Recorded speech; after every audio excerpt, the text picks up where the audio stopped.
everybody doing today? I'm going to wait for a couple of you guys to get in. Is everybody feeling okay?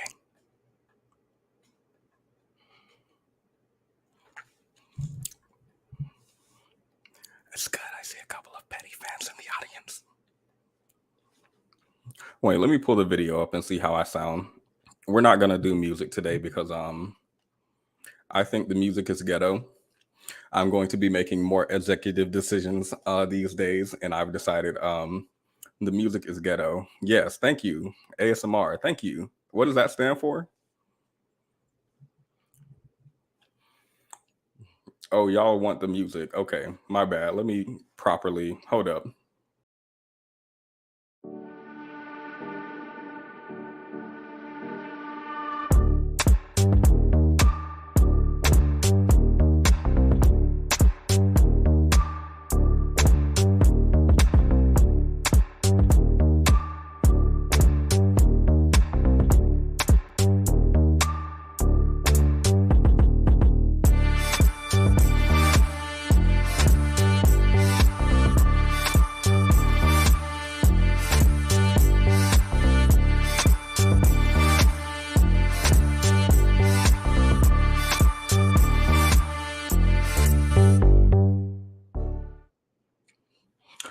There. Okay, welcome back to IDGAB. Okay, I see questions in the chat. In the chat, is Themis here? Is K here? Let me show y'all what IDGAB used to look like real. Now let me show y'all what it looks like now. Welcome to the new and improved IDGAB.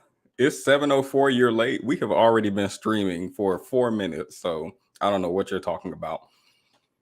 We're on time. Y'all should have been on CPT. Hold up. Why is K in the chat? Why are K and Themis in the chat?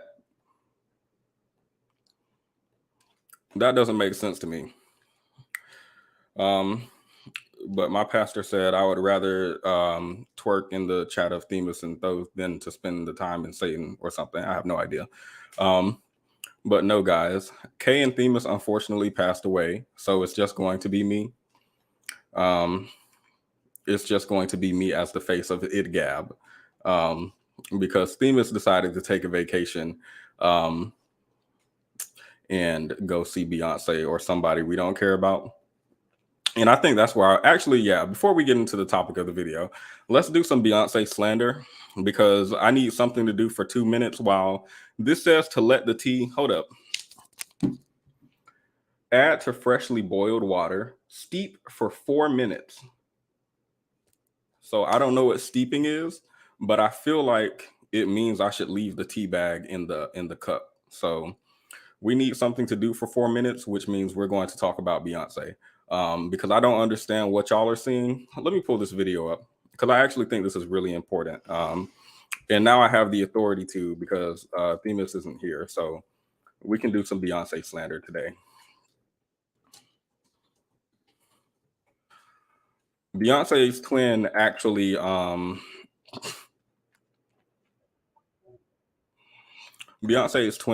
had something to say. So let's start with that. If y'all are Prince Petty fans over on the Prince Petty channel, then y'all know we definitely don't start with anything serious ever. We need to see our memes first. That's what I need to see. So let me see what Beyonce's cousin had to say. To the left, to the left. To the left, to the left. To the left, to the left.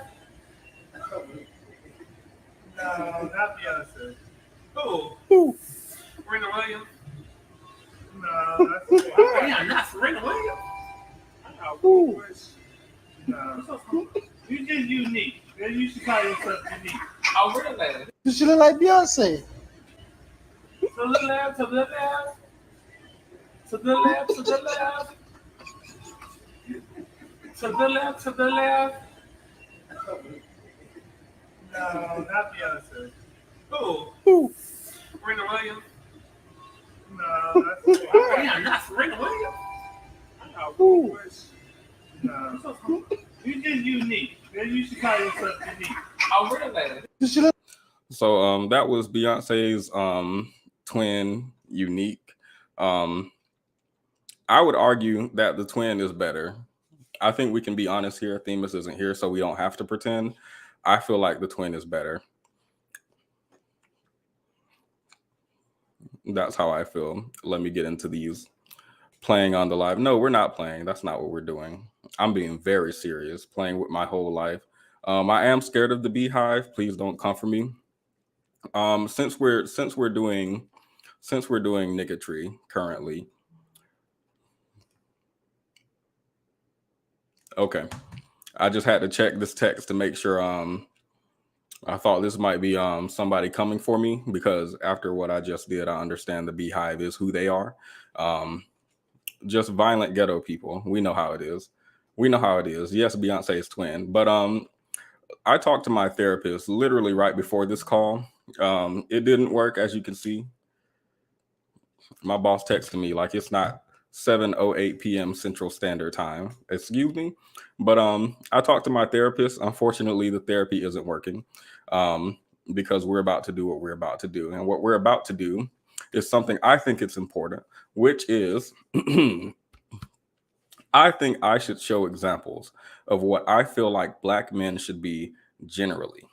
So let me put this picture on the screen that I saw of a supposedly Black man enjoying some quality time with his son. Now, I'm sure we all recognize the man on the screen. This is Russell Wilson. And I think I have never seen Russell Wilson on. Hold up, let me read it first. Let me read what he said first. Russell Wilson said, "Quality time golfing. Father-son golf tourney. I think he beat me. Ha ha face, laughy face, ha ha face, trophy, golfing emoji." Now, there are claims of Russell Wilson being corny, and unfortunately, I don't think those emojis helped. But I would like to point out that the only time I've ever seen him in my news feed, actually, I've never seen him in my newsfeed. I've never seen him on YouTube. I've never seen him outside of him just being like, I love my wife and I love my kids and I love God. He don't drag nobody. He doesn't throw shots. And I used to think he was throwing shots at Future. But what I realized is spending time with your wife and child is not throwing shots. That is just being a good father and a good partner. Even though Future feels like there are shots being thrown at him, I don't feel like any shots are being thrown at him. So I don't know why Future are throwing any back, unless he's insecure. But I don't have the authority to call someone insecure, so I won't. But this just made me happy to see. So I thought we should all see it together. And I think I will be trying to find more positive role models for Black men and boys. Now, unfortunately, Russell Wilson is he's about to be tired over the next few months because we're about to use him week after week after week, because I can't find the other ones right now. I can't find the other role models. Somebody said LeBron James. I don't know. I haven't looked into it. So Russell Wilson's gonna have to hold out for now. And while we're on the topic of positivity,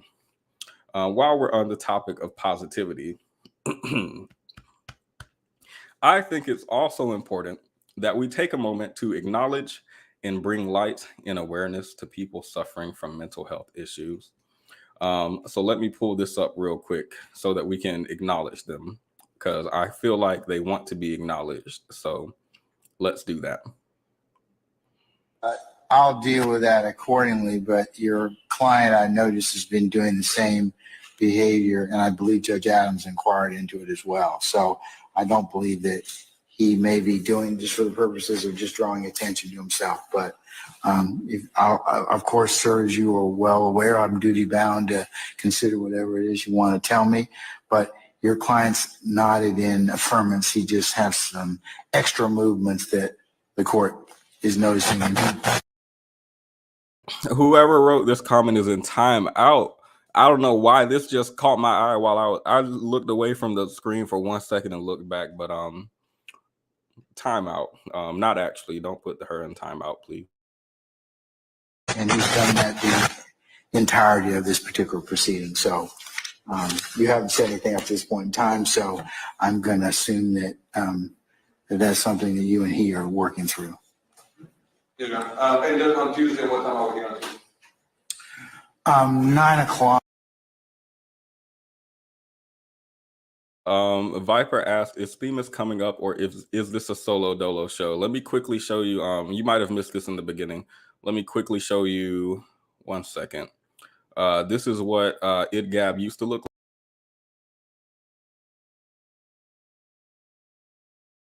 And this is what IDGAB looks like now. Themis is going to be up shortly. Hold up. Because where are my where are my co-hosts? Let's pause real quick. I know we were just having a very serious conversation about mental health, but let's pause real quick. And let's talk about consistency. Can we talk about consistency for a second?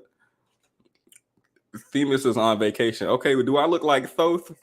I feel like I'm not Thoth, so I don't understand why. Hold on, let me put the thing back up really quickly. Let me put the background back up real quick. I see 4 people on that background. When I think of IDGAB, I think of 4 people. Why am I the only person who came to work? That's what I need to know. I need explanations. Yes, where are my background singers? To the left, to the left. Can we talk about work ethic? Because I feel like I was given a lecture when I was talking about jobs making accommodations for people with time blindness. I was given a lecture. I was given a lecture because, no, that's so dumb. Why don't you just set your alarm earlier? Why don't you just show up to work on time? And all of these nasty words that y'all said to me, all of these dusty words y'all said to me. Now I'm the person who showed up on time and nobody else came to work. And you know what? This is just like my real job. Let's vent for a second. Because why I go to work and don't nobody else show up, and now I have to do 4 people's work. Let me put those 4 people back on the screen so we know who we're talking about. I have to do 4 people's work. I feel like I should get 4 people's pay. Let's really talk about what we need to have going on in the future. Because when I said that we should be allowed to be late to work and we should be allowed to what is it called? Quiet quitting, no, time blindness and all that stuff, everybody mocked me. Now look at y'all. Now who has work ethic? It was time blindness man who had work ethic the whole time. And thank you. Good job showing up. Reparations for petty. It's the economy. No, we don't need excuses. I'm not putting that one on the screen. Petty doing an extra shift period. I would go home. I would go home. That's what I would do.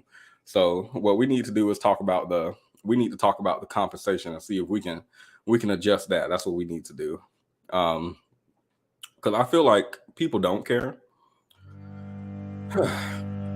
I feel like people don't care about ethics. And see, when I talk about Gen Z, when I think about Gen Z, I think about hard work. I think about dedication. I think about stability, mental health, right? All of those things, I think about them being stable and dependable. But when we go to, I don't know how old Anna and Themis and Kay are, the boomers, what are they called? The baby boomers, right? When we go to the baby boomers, they just want everything handed to them. How do you make a channel and you don't show up to your own channel? How do you make a channel and you don't show up to your own channel? Okay, enough of that. It's fine. But let me play this one more again because I feel like we got way sidetracked, but I wanted to just once again give light to mental health and make sure that we're aware of the mental health issues that are going around in the community. Yeah, let's see. Hold on, wait 1 second. Tuesday the 6th? The 5th? Oh, I'm sorry, sir. I apologize. I'll deal with that accordingly, but your client, I noticed, has been doing the same behavior, and I believe Judge Adams inquired into it as well. So I don't believe that he may be doing just for the purposes of just drawing attention to himself. But of course, sir, as you are well aware, I'm duty bound to consider whatever it is you want to tell me. But your client's nodded in affirmance. He just has some extra movements that the court is noticing, and he's done that the entirety of this particular proceeding. So you haven't said anything up to this point in time, so I'm going to assume that that's something that you and he are working through. Yes, Your Honor. And then on Tuesday, what time are we on Tuesday? 9 o'clock, or yeah, let's see.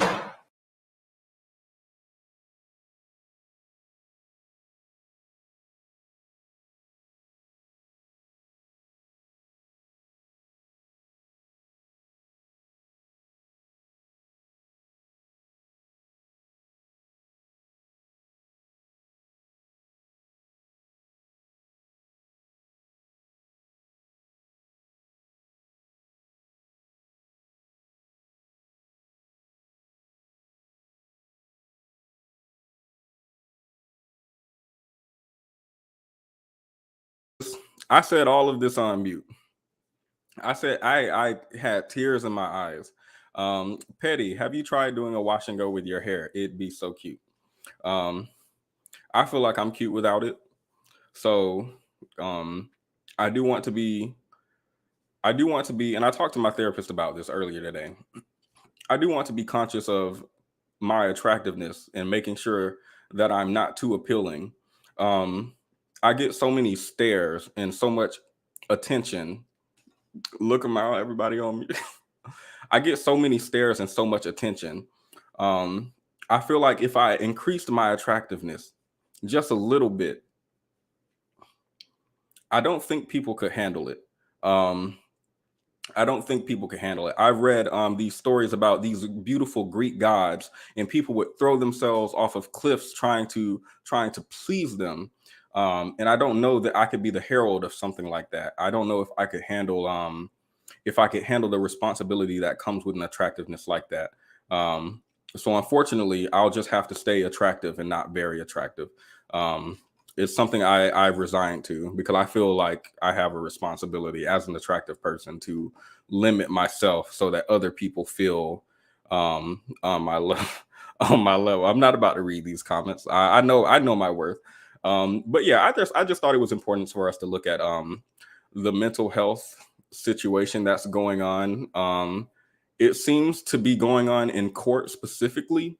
I've seen this before. I don't know exactly what it is, but I've seen this type of this mental, I can't call it a breakdown, just maybe an instability. I really don't know what to call it. I'm not a psychologist or anything like that. But I think it's overrepresented in court. And I just don't know why. Let me read some of the comments. I love going through the comments. Maybe the comments have the answer. Someone is insinuating that his lawyer has told him to play crazy. Let me play this on mute. I'll let you guys decide. Wake Up Makeup Slay sent $2 to go towards my pay. Thank you. Because Themis doesn't know about a work ethic. So I had to come on his own channel and teach him about one. And well, let me drink my tea. Hold up. And I encourage you all to sip your tea as well. Matter of fact, how many people are in the chat? 370. There are 370 people in the chat. I have a feeling there aren't 370 likes, and I need there to be. There are 126 likes. I know y'all can do better than that. Don't do it for me. Do it for Themis. Do it for Themis, who didn't show up to work to his own channel because people want to go on a... First of all, what do you need a vacation for? I know we were past this. But we have to come back to it. What do you need a vacation for? Can we talk about that? As a man, I'm not the type to do gender roles or anything like that. But as a man, why are you resting, right? Why are you relaxing? When I think of men, right? When I think of real men and manliness and masculinity, why are you sleeping? My dad didn't sleep. My dad was a real man. My dad didn't rest. He was a real man. He went to work. I think he went to work like 23 hours a day. And he spent 30 minutes driving to work and from work. That's that free hour that he had for the day. The other 23 hours he was working. And I just feel like real men have masculinity has died because men, I feel when I think of vacation, right, it just feels kind of womanly to me. It feels feminine to me. I don't know how you guys feel about it. He's joined.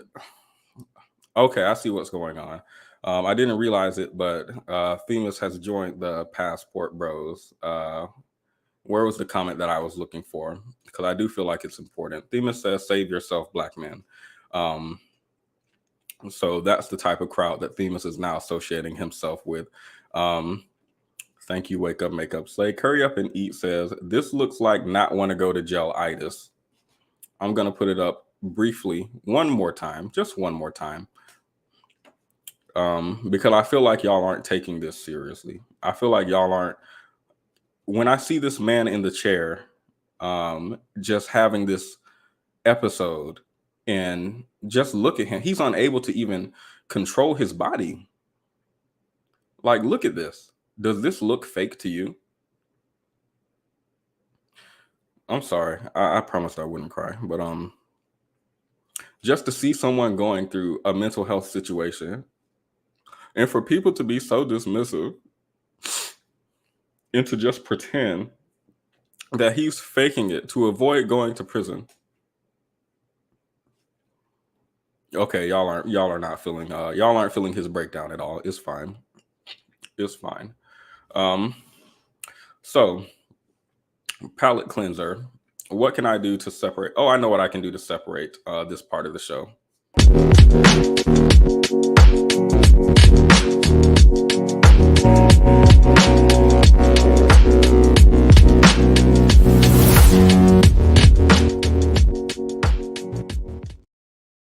So a woman was hit in the face with a brick. Actually, that's really out of pocket. I feel like I just came out the gate really hot there. Sorry. That was really fast. I apologize. How's everyone doing?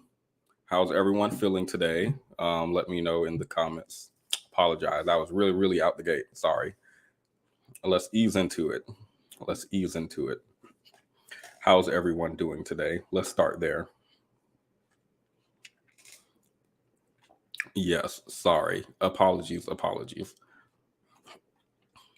Okay. Everyone is doing blank. Nobody said anything. Yeah. Oh, never mind. My comments just paused. We're doing fine. No lube. I don't know what that means. The breakout star of the group. I think Themis broke out. My channel is struggling. It's struggling. Hump day. You already ripped the Band-Aid off. Oh, that's right. Themis is in the back. Let me go ahead and let him up.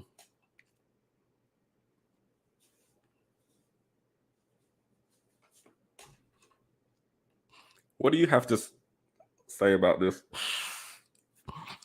What do you have to say about this, Mr. Thoth?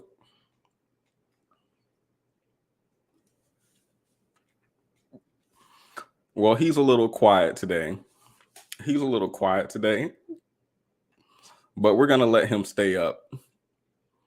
And see, what I thought about doing when I found out that my coworkers, my co-hosts don't take this job as seriously as I did. I don't know why I keep reverting back into a drag. I apologize. And I promise we're going to get through it soon.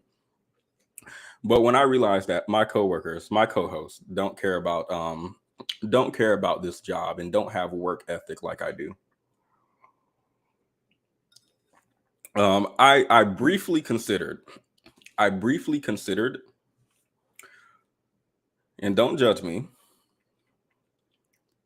I briefly considered putting pictures of them on the screen with me and just pretending like they were away from the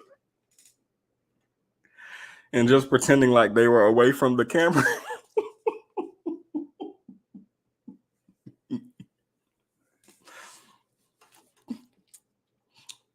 I was just gonna be like, y'all real quiet. Y'all don't have anything to say. Do it. I decided not to put them together. I decided not to make the pictures because if I made them, I was going to use them. And I don't think that's appropriate. I don't think that's appropriate. Why is Petty a Lone Ranger today? Thank you for asking these questions. I encourage you to continue to ask them because I can continue to drag my co-host. I'm alone today because my co-hosts don't love me, and they don't love IDGAB. And they feel like work is optional. They feel like work is. I hope you're enjoying your vacay, Themis. No, we don't. We don't.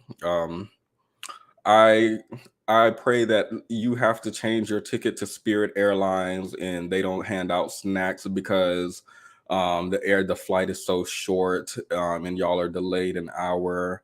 I speak it into. Sorry, let me stop. Let me not play with the drag. Themis is the only one getting heat. I don't know what to drag K for, and I feel like I've dragged Anna like through these streets for the last year or so.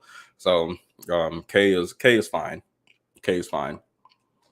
But Themis needs some work, some improvement. And that's just how I feel. I feel like women generally are fine. We need to be more accountable of the men. But there was a woman, and she was hit in the face with a brick for rejecting a man. And I wasn't sure exactly how I wanted to speak about this topic or if I even wanted to speak about it at all. Because I realized that there's a type of one of my friends said my content is negative. Every time she reaches out and she's like, "What are you talking about this weekend? What are you talking about this week?" I'm like, "Oh, we're talking about this woman who was someone threw a brick at her. Oh, this woman got pregnant by this dude. His name is Blueface." She's like, "I don't know who that is." I was like, "Don't look them up." I would like to look at the Erica Mina thing today too. I haven't seen it. I've only heard about it, so I'd like to blind watch. Excuse me. I'd like to blind watch together. But my friend says the only time, whenever she asks me about what I'm doing online, it's always negative. So I was reluctant to cover this because it feels like opening the panel would make this super lit. We are, but I feel like I should get out what I need to get out. I have a story that God has put in me to tell you all. That's how my pastor speaks.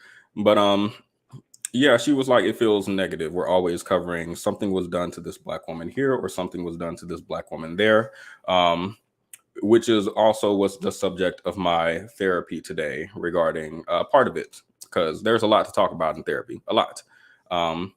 But I decided that it's okay to talk about negative things because nobody else does.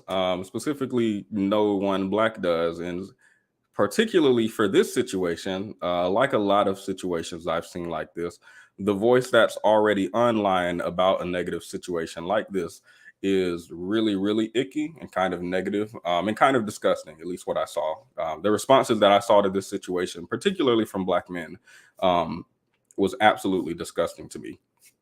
I don't know if white, Asian, Indian, or whoever men and women were speaking on this. I don't think so. If they were, I don't really care because those aren't the communities I'm in.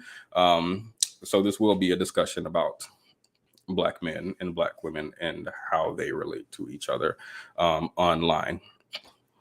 So let me see if I can pull that video up. I haven't watched the full video. I think I was actually I began to watch it and I had to click away because it feels like there is just too much going on all the time. Too much going on all the time. But let me see if I can quickly pull that up. Let me give y'all some waiting music.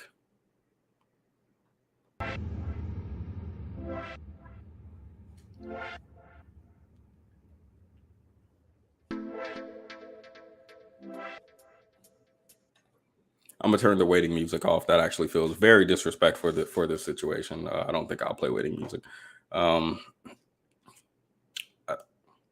Yeah, like even now, just trying to look up this one specific instance pulled up so much. I didn't even realize there are so many different instances of something like this happening that it's difficult for me to find what I'm looking for. That's actually really crazy to me.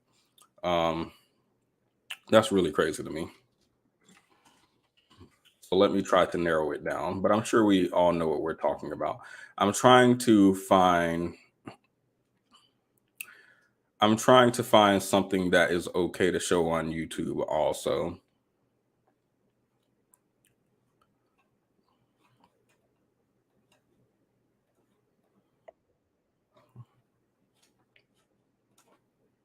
There we go. In my face with a brick, and all these black men just watch, and they don't give a fuck. Yeah, this man hit me, fucking grabbed a rock, and it hit me in my fucking face, and I would have given him my number. And all y'all just fucking watch. Y'all see that shit? Y'all see that shit? What y'all do? I want y'all to be a man. I want y'all to be a man and fucking do something. Y'all gonna let a man hit me in my face? Man, fuck all y'all niggas. Have I ever done to anybody in my life to deserve this? I never did anything in my life to hurt anybody. Literally, a man asked me for my number. I said no, and he picked up a brick in front of so many men and was like, "What you gonna do?" And I told all these men, like, "Yo, why is this man got a brick on my face?" And he's holding a brick. And all these niggas is watching, and nobody does nothing. And he hits me in my face, and then they all just watch. And they let that nigga get in a car. How is this okay? This is what y'all doing to women? Yo, this man just hit me. Okay. Wait, am I on mute? Please let me know if my mic's working in the chat.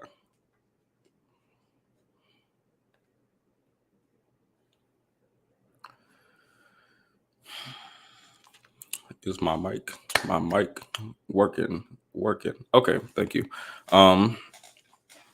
So I think I felt a lot when I first saw this.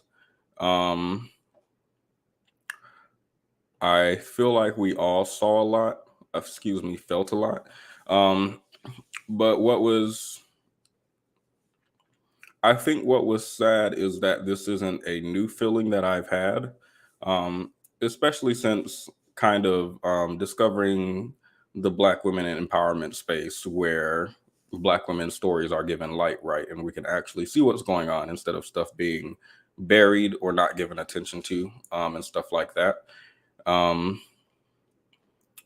But that was kind of that was very sad to me that it didn't feel new.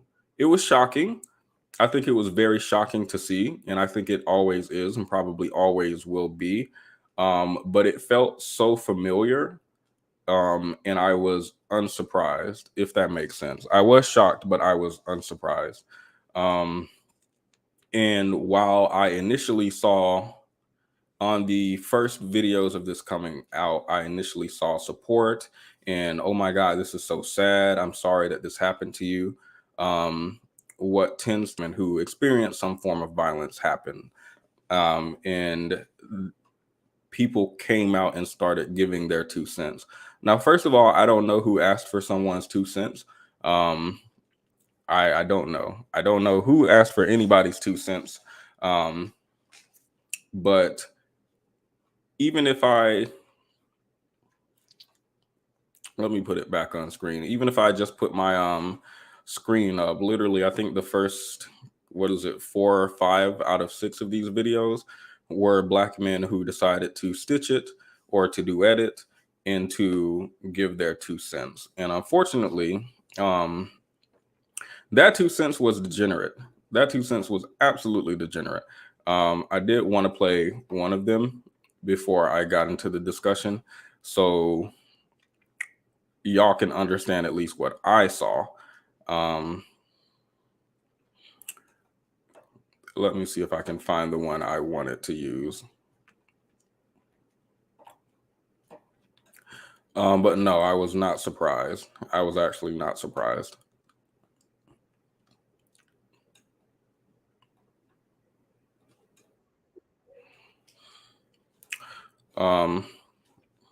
Oh, Yanni put it on her page. I think it would be good to, yeah.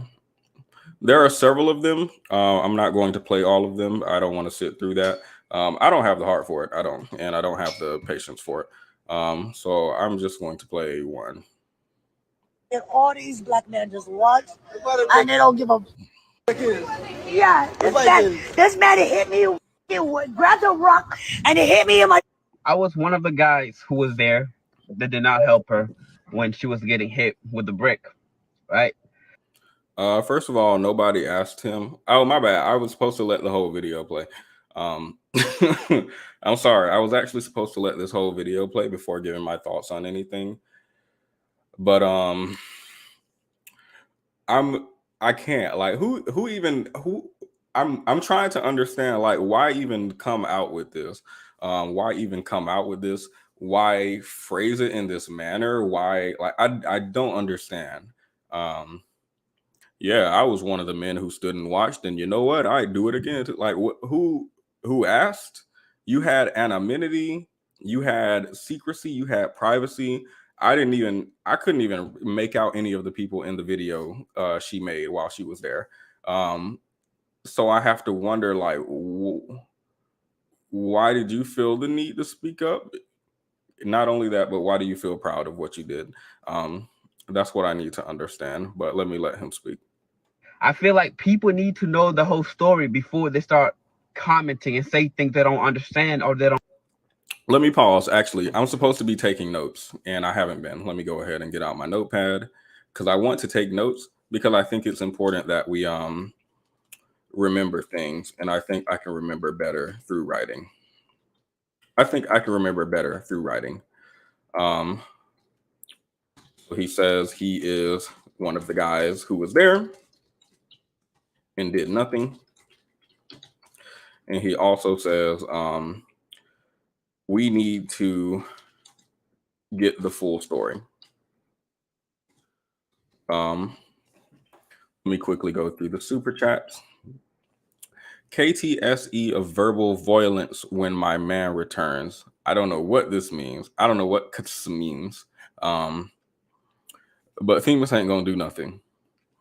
Themis not gonna do nothing because he's not masculine. And if he was masculine, he would be here at work like real men do. Real men go to work. Real men don't vacation. And I stand beside that and will. That's what I stand beside. Voice of reason. I can't read this, unfortunately, because I don't know what it says. Thank you for the $10. I will try. The missing Rio. Actually, I don't know what that says, so I think it would be better for me not to say it out loud. I don't know if I'm cursing somebody out. I don't know, but thank you. Skylove80 said, some years back in the islands, my teenage cousin rejected a guy who was around her age. He got mad and hit her with a rock. She ended up with stitches. Thank you for the super chat. So I think, and I genuinely believe this, but I'm not. I have a GED, so y'all are gonna have to work with me today, with my level of knowledge. But I have a belief about rejection, and that belief comes from research I've done. And the research I've done regarding why men get violent when they are rejected. One second, because I'm pulling it up now. And I'm going to pull this up every time this ever comes up, ever. If I can remember the title of it. But the reason that the research indicated, oh, here it is. Why do men insult women who reject them? So I was doing research specifically into why men, let me remove that from the screen. There are people pulling up videos of the lady to say she deserved it. They should be dragged. And they will. We're going to get right back to that. This is a side tangent, so I do apologize. But I was looking into why men insult women who reject them.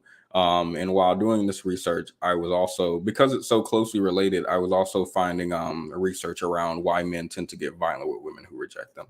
And the research seems to indicate that these men feel like their masculinity has been threatened. They feel very insecure in their masculinity, and they also have a difficult time processing emotion that turns external, usually on the person who rejected them. And that's the simplified version without getting too much into detail. That's the simplified version.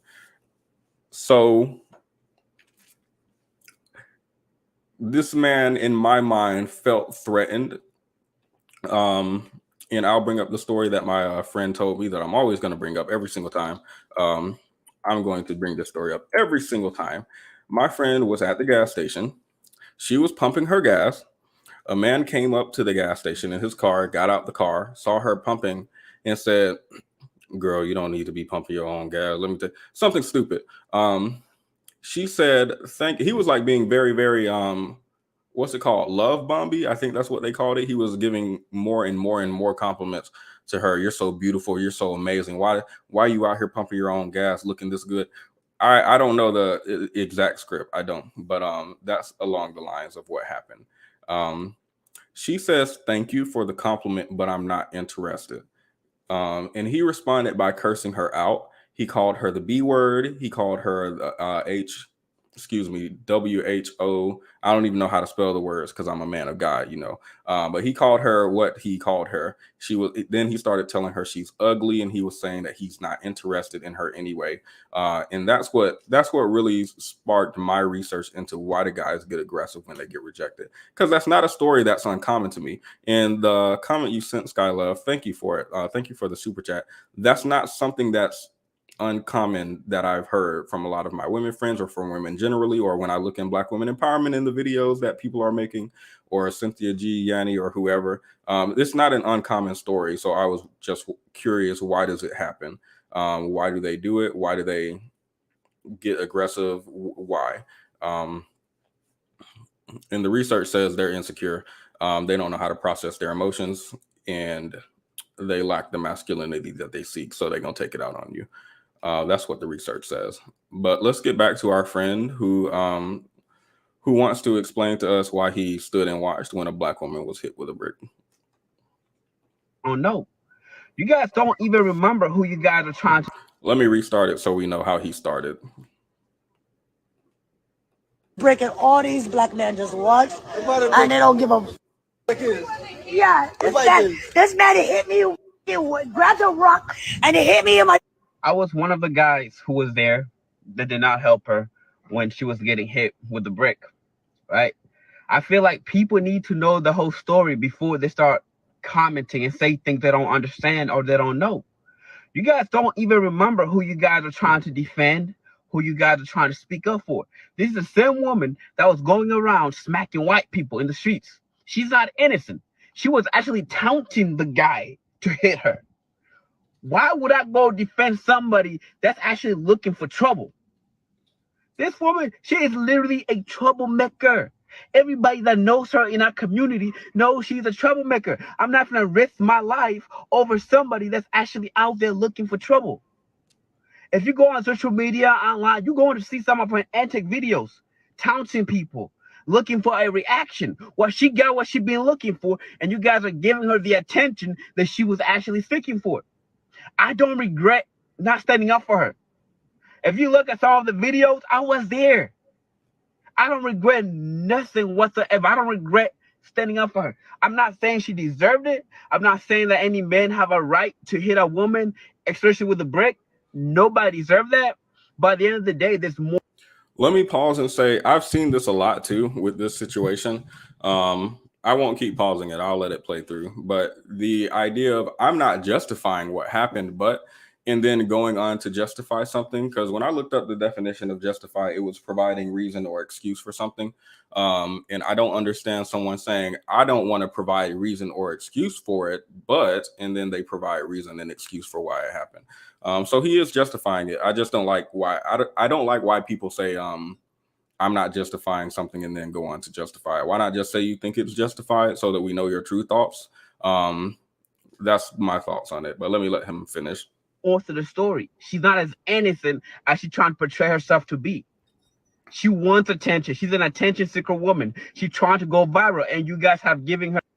I also want to point out she didn't portray herself to be innocent. She portrayed herself to be someone who just got hit in the brick. I don't think she portrayed herself in any way, shape, or form to be the perfect person who has never done anything bad to anyone ever in her life.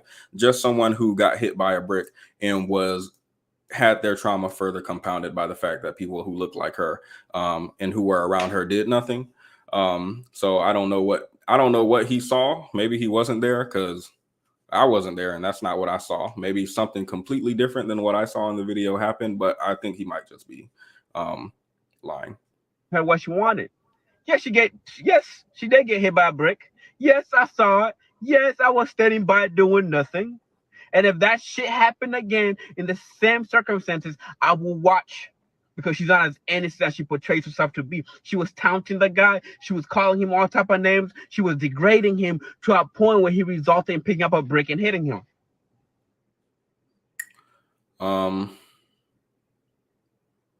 Sorry, let me let it finish. I shouldn't keep pausing over and over again. I don't condone that type of behavior, but once again, she's not as innocent as she portrays herself to be. I remember a while back, she's posting videos going around in public, literally smacking old white people in the face. For what? And now you get hit by a brick. Now you want to cry wolf? And I don't care. You wanted trouble, you got trouble. That's why I'll still buy and watch. So don't. Oh man, that whole situation got me upset. My face with a brick. He's just one man, but I think it was important to show his, because he said what a lot of men in my feed said. Something similar to that. So thank you, Yanni, for posting that on your Instagram so that it was easy for me to play, because I've been saving video after video after video on TikTok. I've been downloading them on my computer because I want proof. I don't want people to delete their videos and pretend like we forgot what happened. I want to make sure that I have evidence of what exactly happened when there was an opportunity to protect Black women, what Black men did, at least in my news feed. Maybe there's a news feed somewhere where the protection is there. It's just not in mine. So I think he said a couple of things, and I'll open the panel after this because I know that the way that I felt when I watched this, the way that I felt when I watched her video, and then when I watched his stitch, and y'all know how TikTok is. Once you watch one video, they'll put the same type of video over and over and over and over again. So the algorithm did what it did, and I saw video after video like this. There were no men of other races making videos, just Black men. And I know how I felt after that. I don't know how y'all feel, but I know how I felt. So I'll open the panel shortly so that y'all can come up and voice your opinions, because I had opinions to voice. I was sitting here yelling at my phone like they could hear me. But let me read the super chats before I give my thoughts. Headline: a bunch of nothing, a B word stood by. That's a headline right there. I'm gonna leave that up. I'm gonna come back to that because we need the headline. When he gets ended by the police, remember this. That's actually was going to be one of my points. At least in what I was thinking. My points are all disorganized. I was trying so hard to organize my thoughts for this, but they were just all over the place. So I think I'll just touch on what I wanted to touch on in order.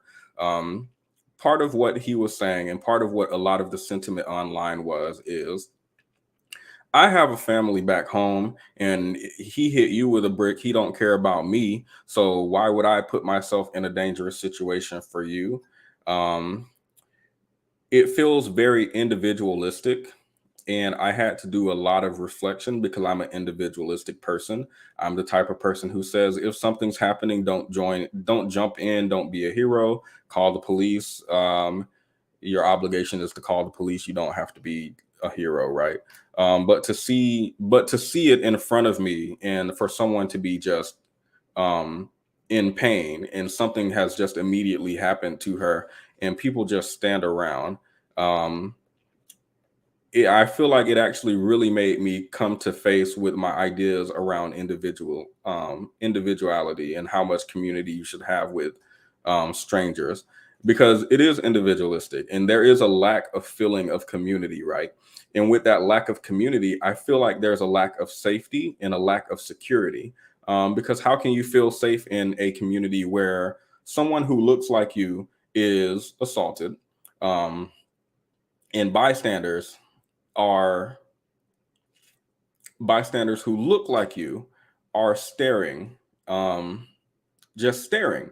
And in my mind, there was so much that this man in the video we just watched, there's so much that you could have said instead, right? You could have said, "Oh, I froze up," for example, right? Fight or flight is a very real thing that I understand, at least. I know some people don't believe in that, but it's a very real thing in every human. Some people involuntarily cannot move when ish hits the fan.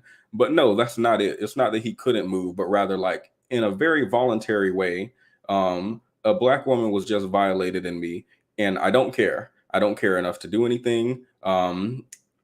I don't care enough to do anything besides come online and say that I would do it again, right? There's also, I realize, a very remedial way that I think we're seeing ideas around protection from the black men who've been responding to her video online. There have been several comments like, "Why did she expect us to swoop in like we Superman or something, or go beat him up like Batman?" And in my mind, this is just in my mind personally, protection doesn't have to be violence, right? That feels like a really, really remedial way to think about protection. Protection to me can be like, "Excuse me, miss, are you okay? Do you need a wet towel, a cold compress, an ice pack?" I think one of the men who responded said he was walking out of a 7-Eleven. There was a 7-Eleven right behind them or close by. "Can I go in the store and get you some cold water? Do you need me to call the police?" No, I didn't see anything going on in the video. I didn't see anybody with a phone. Maybe I'll rewatch, but I didn't see anyone doing anything. And their excuse was, "I don't want to go and start fighting someone." And I just thought that's a very remedial way to think about protection. I was at the airport this weekend, and sorry, my sugar mama flew me out. But I was at the airport this weekend and I was listening to Bible verses, like the good Christian man that I am. That's a lie. I was listening to the most devious of trap music. And I was sitting beside a trash can, and it's like a trash can / recycling bin. If y'all have been at an airport, y'all know what I'm talking about. But a black woman suddenly materialized beside me. I have no idea where she came from. But she started vomiting in the trash can beside me. Now my face, I feel like my face moves before my mind does, unfortunately. Unfortunately. And I hope she didn't see the face I made. But after I was done, after my face finished doing what it was doing, I asked if she was okay. I asked, "Can I get you a water or anything?" I think she had a friend, but her friend left her. Her friend was another black woman who left her to find a restroom or somewhere where she could like throw up without being. We're in an airport, so this is like in public, y'all. It's dozens. I don't know how many people are in the airport. I don't know if it's like hundreds or thousands. I don't know. Maybe hundreds. I would say hundreds. Just around. Nobody's doing anything. Everybody's just around and staring. So I'm like, can I get you anything? I let her know. She didn't say anything. She was just vomiting. I let her know that I was going to go get her some ginger ale and some water from, there's a store in the airport. I asked her if she could watch my stuff. She vomited. So I just grabbed my stuff. I don't think she could watch it. And I went to the store. I don't think she heard anything I said to her at all, actually, while she was over the trash can. She's probably focused on different stuff. So I understand. But I went and got her the drink. I got some ginger ale and some green tea or some lemon tea or something, I think. And I walked back and she was walking with her friend towards the restroom, and I stopped them. I gave her the drink. I told her I would pray for her. I said, "I hope this helps you feel better." And I never saw her again after that. Now, in my mind, she might have felt protected in that moment, because in a moment of vulnerability, where she's throwing up in a trash can in a public place with a bunch of people around. Someone got her some water, someone got her something to drink to make her feel better, and is helping her out, right? And there's sort of a sense of community, even if it's only with one person. That's what protection can look like to me. There was never a moment where I said, oh, she needs protection, let me punch the vomit out of. Like, I don't understand the remedial viewing of protection as like I need to go and fight someone. But yeah, I never saw that woman again, and I feel really bad because, okay, let me pause. This is an aside. After that, I went back to my seat. There was a black woman beside me. We started talking about what happened, and she was like, I was like, oh, I went to get her some water or something. I hope she's okay. The black woman who was sitting beside me, apparently the way it looked like is that she ran to me. This girl runs off the flight. Their flight just lands. She's airsick. She starts throwing up. I look at her and my face, I don't know if I can't remake the face because my face does it automatically when something like that happens. My face contorted in a way, unfortunately, that I could not control. But it must have looked like disgust. And then I was like talking to her or something aggressively while my face was looking like that, and then like packed my stuff and left. So it didn't look good. It didn't look good is what I'm trying to say. But I came back to my seat, let her know what happened. She was like, oh, I thought you just left, because she was about to throw up on you. And then I made good communication with those, like good conversation with those people. They were really, really cool. We talked about our lives together. But the point is, I think that woman in the airport felt safe, right? And I'm not the woman in the video, so I can't speak for her and I can't understand her thoughts. Pause. Welcome, Cynthia G. I didn't see you in the chat. You came at an unfortunate time.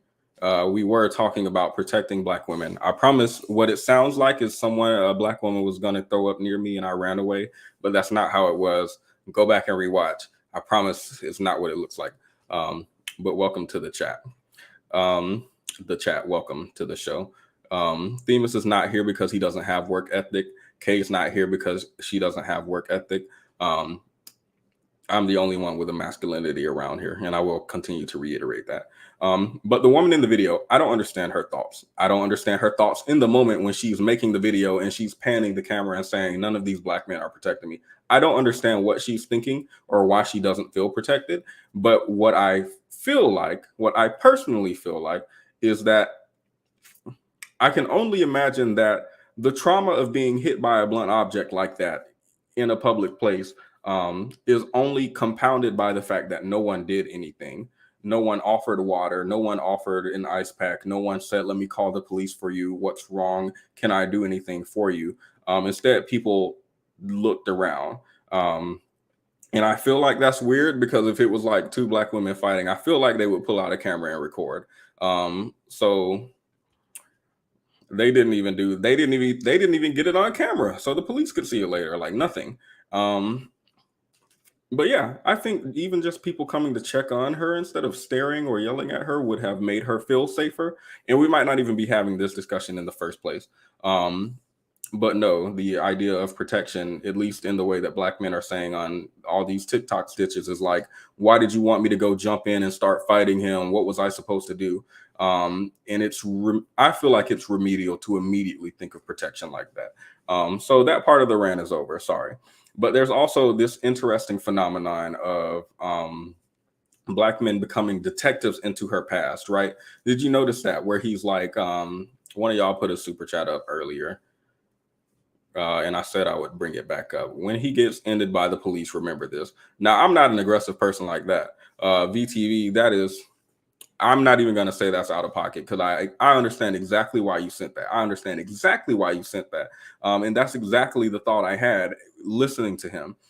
This phenomenon of Black men becoming detectives into a Black woman's past whenever something egregious happens to her, suddenly it's, we need the facts. Yeah, let me go back to my notes that I told you I was taking when he was talking. We need to get the full story. We need to make sure we understand what type of person she was in the past, right? He brings up a video also where there's she slapped a white man and starts twerking, which is a skit, right?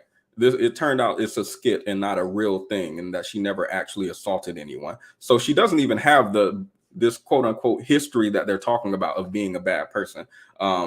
It's something that she made up as a skit, right? Not a real thing. But that didn't stop men from using it to justify her being hit with a brick, which is wild to me. And the reason I call this an interesting phenomenon is because, like you said in your super chat, we know that when Black men are placed into a position of being aggressed on, right, usually by the police, that's the most immediate situation I think we can all think about right now. I'm thinking of infamous situations like George Floyd or Tyree Nichols, right, who are unalived by the police. The last thing anyone wants to acknowledge in these situations where a Black man is facing an unfair unaliving, right? Because I do think them being unalived in those moments is unfair, regardless of their history or brutality, right? The last thing anybody wants to talk about is what his life looked like beforehand, or what was he doing to. No, I did not call that. I did not call you aggressive, VTV. I called that super chat aggressive.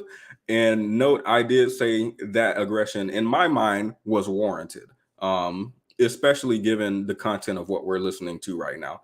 Hopefully that didn't come off as insulting. I don't think it's bad to be aggressive. Obviously not 24/7 all day, every day. But like, I don't think it's bad to be aggressive, especially when this feels like an attack towards Black women. I don't know how y'all take it, but this feels like an attack towards Black women. Not just in the video where she's being hit by a brick, but it's like compounding. And I noticed it always does this. It's not just a moment that can stay in the video and we move past it, but it feels like the way that men cover this, Black men specifically, because I told y'all I don't have white people, Asian, whatever in my news feed at all. In my TikTok I don't have that in my news feed at all. All I see is Black men and Black women. It feels like a compounding of trauma, right? There's a type of trauma.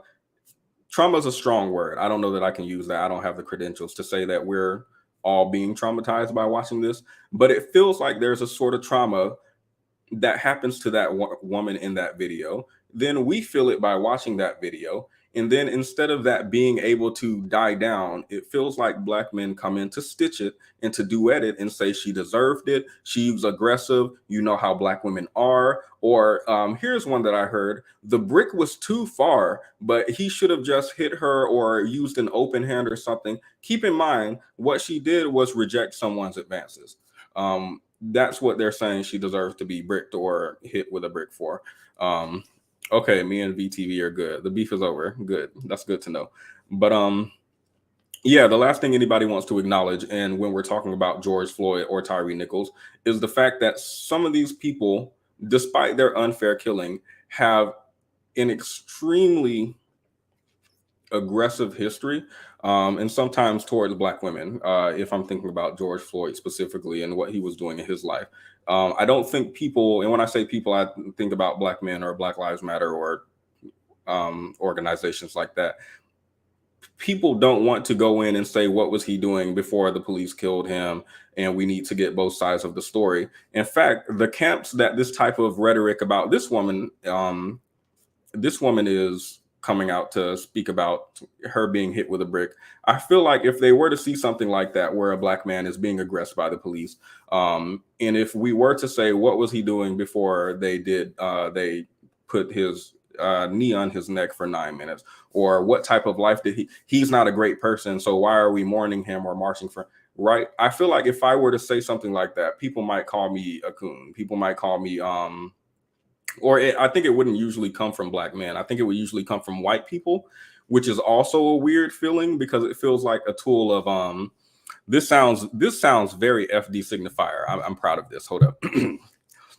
It feels like in these moments where Black people are aggressed on by the police, a tool of white supremacy is to come in and cast doubt into what was he doing, how was he behaving, what was his life like, and try to delegitimize the brutality that we just saw. It feels like a tool of white supremacy. I don't understand why a tool of white supremacy, in my mind, I don't have the authority or credentials to know what a tool of white supremacy is. Why is a tool of white supremacy being used towards Black women? That's what I need to know. That's what I need to understand. I would say it's a firm stance, but not aggressive. Yeah, I would say that too. I would agree with you. LB says there are almost 600 people watching and only 22 likes. And I don't understand because I feel like I'm pouring my heart out. I actually feel like I'm pouring my heart out. And Themis and K abandoned me today because they don't have work ethic. And I will continue to point that out over and over again. A tool of misogyny as well, right? Yes, I do agree with that to some degree. This does feel, what is it? It feels like that she's not like dainty and feminine means she doesn't deserve protection. And then there's also that she's not my daughter or she's not my wife, so why would I protect her? I haven't fully fleshed out my thoughts on this yet.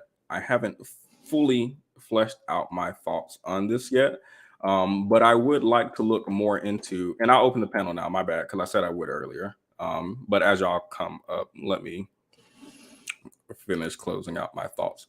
Sorry. So the link is in the chat now if you did want to come on the panel and speak about that, because I know it was a lot and I know a lot of y'all probably have a lot to say. And I do want your voices to be heard because ultimately it's you who's being attacked and not me, right, as a Black man. So I do want your voices to be heard. So the link is in the chat. But as you come up, I do want to look into the idea of a man who says, I'm not going to protect a woman who's being aggressed in public, but I will protect my wife and kids, because I don't think he will protect his wife and kids. If I'm being honest, the type of man who says, oh, he would have hit me with a brick too. I don't think that's the type of person who's going to be protecting anybody, wife and kids included. And that thought is sparked from a TikTok I saw. In the TikTok, okay, y'all are filling up in the back. I'm nervous. But the TikTok is, what was it? It's a man going around doing street interviews. Y'all know how that is. It was a man going around doing street interviews, and he asked, would you rather date a, what did he say? Would you rather date a supermodel looking really pretty woman, but she has 3 kids, or a woman with no kids, but she's average and plain? That feels like a weird way to describe women, first of all. But the man says, I would rather have the average woman with no kids. And the interviewer is like, why? And he's like, I don't want to take care of no other man's sperm. And why should I have to take another man's, the usual response. And I've heard that over and over and over again. I feel that this situation is reminiscent of that, right? Oh, I'm not going to protect her because she's not related to me. And what I realized is, I don't think those type of men who would refer to a stepchild as a sperm, right? A potential stepchild as a sperm, or any child as like a sperm, not jokingly, but like seriously. I don't want to take care of someone else's, what came from their boo sack. That's not the type of man who would go out and help the Black children in his community, right? That's not the type of guy who would invest in Black kids in his community who may be having trouble at school, who may need academic help, who may need financial help, who may need emotional or mental help. I don't believe you can look at a child and refer to them as a sperm and also help children generally. Does that make sense? Or care for children generally in any capacity. And what I realized, I've gone through all this tea. This has been a stressful video. I've gone through all this tea. What I realized is, I don't think they want to protect children. In this case, it would be women. In the case he was talking about the child being a sperm, it would be the children. I don't think he wants to protect children. I don't think he wants to protect his children or his wife. I think he wants to protect himself.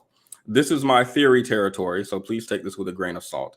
I think he wants to protect himself, and that his wife and his child are attached to him means that they get protection. But I think it's a lot more individualistic than even I thought it was. I thought it was selfishness insofar as I will only protect my family. But in reality, it feels like I will only protect what's attached to me. And I say that because I want to look into the research where men who divorce their wife or get left or whatever, break up, end up leaving their children and abandoning their children. And it's like, okay, now that there's no longer a benefit for me and you're no longer attached to me, I no longer want to protect you. So yes, let me bring all fine Oh, people that's on fine. stage. Right back. Let me use the loop. Hello, Rochelle, Danielle, V. You guys can go in whatever order you would like to. Um, I will go in a minute because I'm in the grocery store. the grocery store. Hello. Yeah, I have to get some new mangoes. Mangoes? Oh my, hold up. Let me see if I can play this commercial. Because I feel like we might need a palate cleanser, actually. I can't play the commercial. I don't know where Themis gets it. I don't know where he gets the I commercial. love that commercial. Every time he plays that commercial, I have to go buy new mangoes. But thank you for coming up. So Danielle, if you wanted to speak, there's an Amber Alert going off now. Okay. White girl, blonde. As soon as I see white, I'm like, okay, it's fine. That's not us. But Maliam Ali, Danielle, Rochelle, either of you can go in either order. Welcome. Okay, Go. I'll go quickly. Hi, hello. Thank you for having me on the panel. I just wanted to say that it's rather concerning about the man talking about how it literally takes him and having had a wife and his own daughter to like feel like he should protect women. I feel like men who think like that, it's already too late for them because why should you why should it take having your own child before you feel like you should protect 50% of the population? It's just, to me, that's rather concerning and a big red flag. And men like that you should be very wary of because they clearly have ulterior motives or not even one-sided loyalty, but it's this very transactional one-sided relationship with women. And I think that that's something that needs to be rather analyzed and kind of self-reflective because that's not okay. That's not normal, and that should not be tolerated. And I feel so bad for that woman, and I hope she's doing better now. Hopefully. But I hope she's doing better as well. I think she does have a TikTok. Let me see. Um, I was watching some of her updates. It looks like she's doing much better, but there's still just this the idea of just being around people who look like you and nobody does anything. I have no idea what that would do to a person. Um I have no idea. I don't want to know. And I do listen to you when you say it feels like why does there have to be such a that feels like a really large barrier for protecting. So I feel like my barrier is the situation safe? Can I get involved safely? If I can't get involved safely, what would be the like? I feel like there are better types of standards you can apply to a situation like this than just it has to be my wife or my child.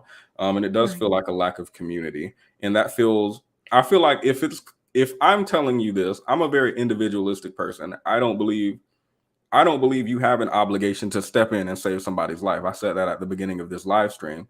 I think you should call the police. If it's safe, you should step in. But like, you don't even have the. He comes out and said, "I didn't want to do it. I'm not going to do it. I wouldn't do it if it happened again." You don't even have like an inkling of wanting to step in or wanting to protect someone who looks like you or want like that. You see something this violent happens in front of you, and your thought is like, regardless of whether or not you have an obligation to do something or not, you don't even feel compelled to do so. right. I Is just don't the know. feeling of Excuse me. Somebody said they banned her on TikTok. I am looking for her and I can't Oh find no. it. I don't know if they did or not. Someone said that in the comments. I don't know if they did or not, but I'm just looking for I it and I can't find it. that's kind of I'll sad. have to look more into that.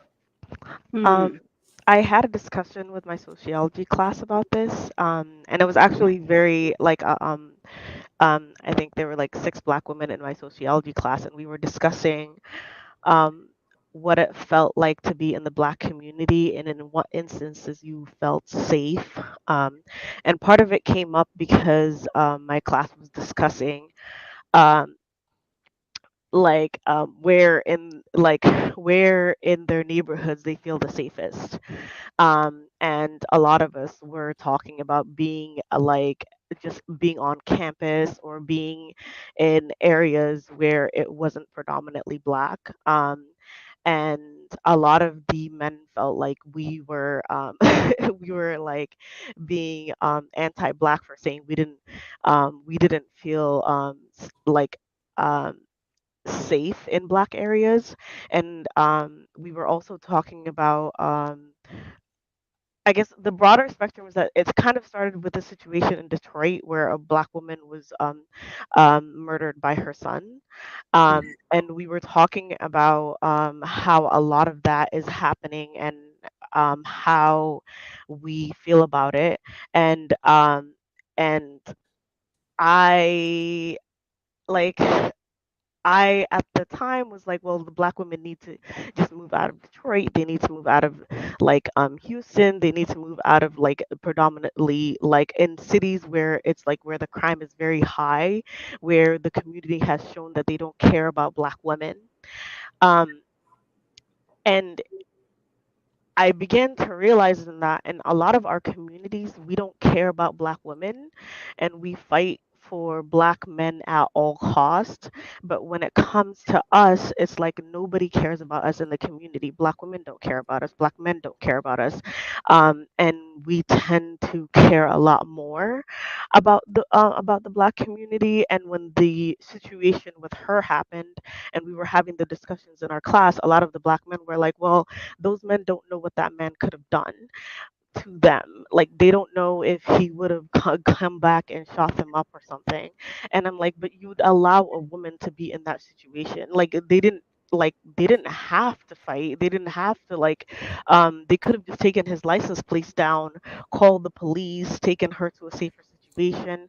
And none of that was done. It just um and I think it's really weird that when situations like that occur, black women mobilize, we move, and we create safe spaces for black people. And that type of situation doesn't happen for black women at all. But when it comes to black men, we do that all the time. And I think that currently I'm conflicted whether I should continue doing a lot of the work that I do for broader spectrum, and whether I should just relegate it to just black women. Um, and I feel very hurt for black women in that we don't have the support that we give to everyone. I don't know what I don't know what words of encouragement, or even if you need any, that I can give you, because that's something that I've grappled with myself. I think it's really difficult to pour into black men, even at the beginning of the video when I'm like, I think it's important for black men and boys to have a good role model. Here's Russell Wilson with his son. Here's an example of I feel it's difficult, and I would consider that little compared to what you do if you're actually doing work and not just YouTube. But to continue to pour in feels very exhausting when there's not reciprocation. I think Themis called it, well, he didn't call it, but he spoke about limerence, is it? Where there's this type of idolization and a non-reciprocal relationship, right, on a communal level, even though I think he was doing more theory than anything. So I legitimately don't know what to, I don't know what to say. I don't know. I did also want to point out what you made me think of is the idea that men know that men are dangerous. The men who are responding to this and saying what you said about, we don't know if she'll get hit by a brick or again, or if he's going to come back and hit me, right? They acknowledge that men are scary and that men are a problem. And I wanted to point that out because I feel like in any, somebody is breathing really heavily. I didn't want to call any attention to it. But it feels like in any other situation, right, where a woman will feel or voice unsafeness around men, I feel like there will be a pushback, like not all men, or to fear every man is irrational. And you can walk down the street past a man, you don't have to fear that they're going to jump out. Not all men are like that.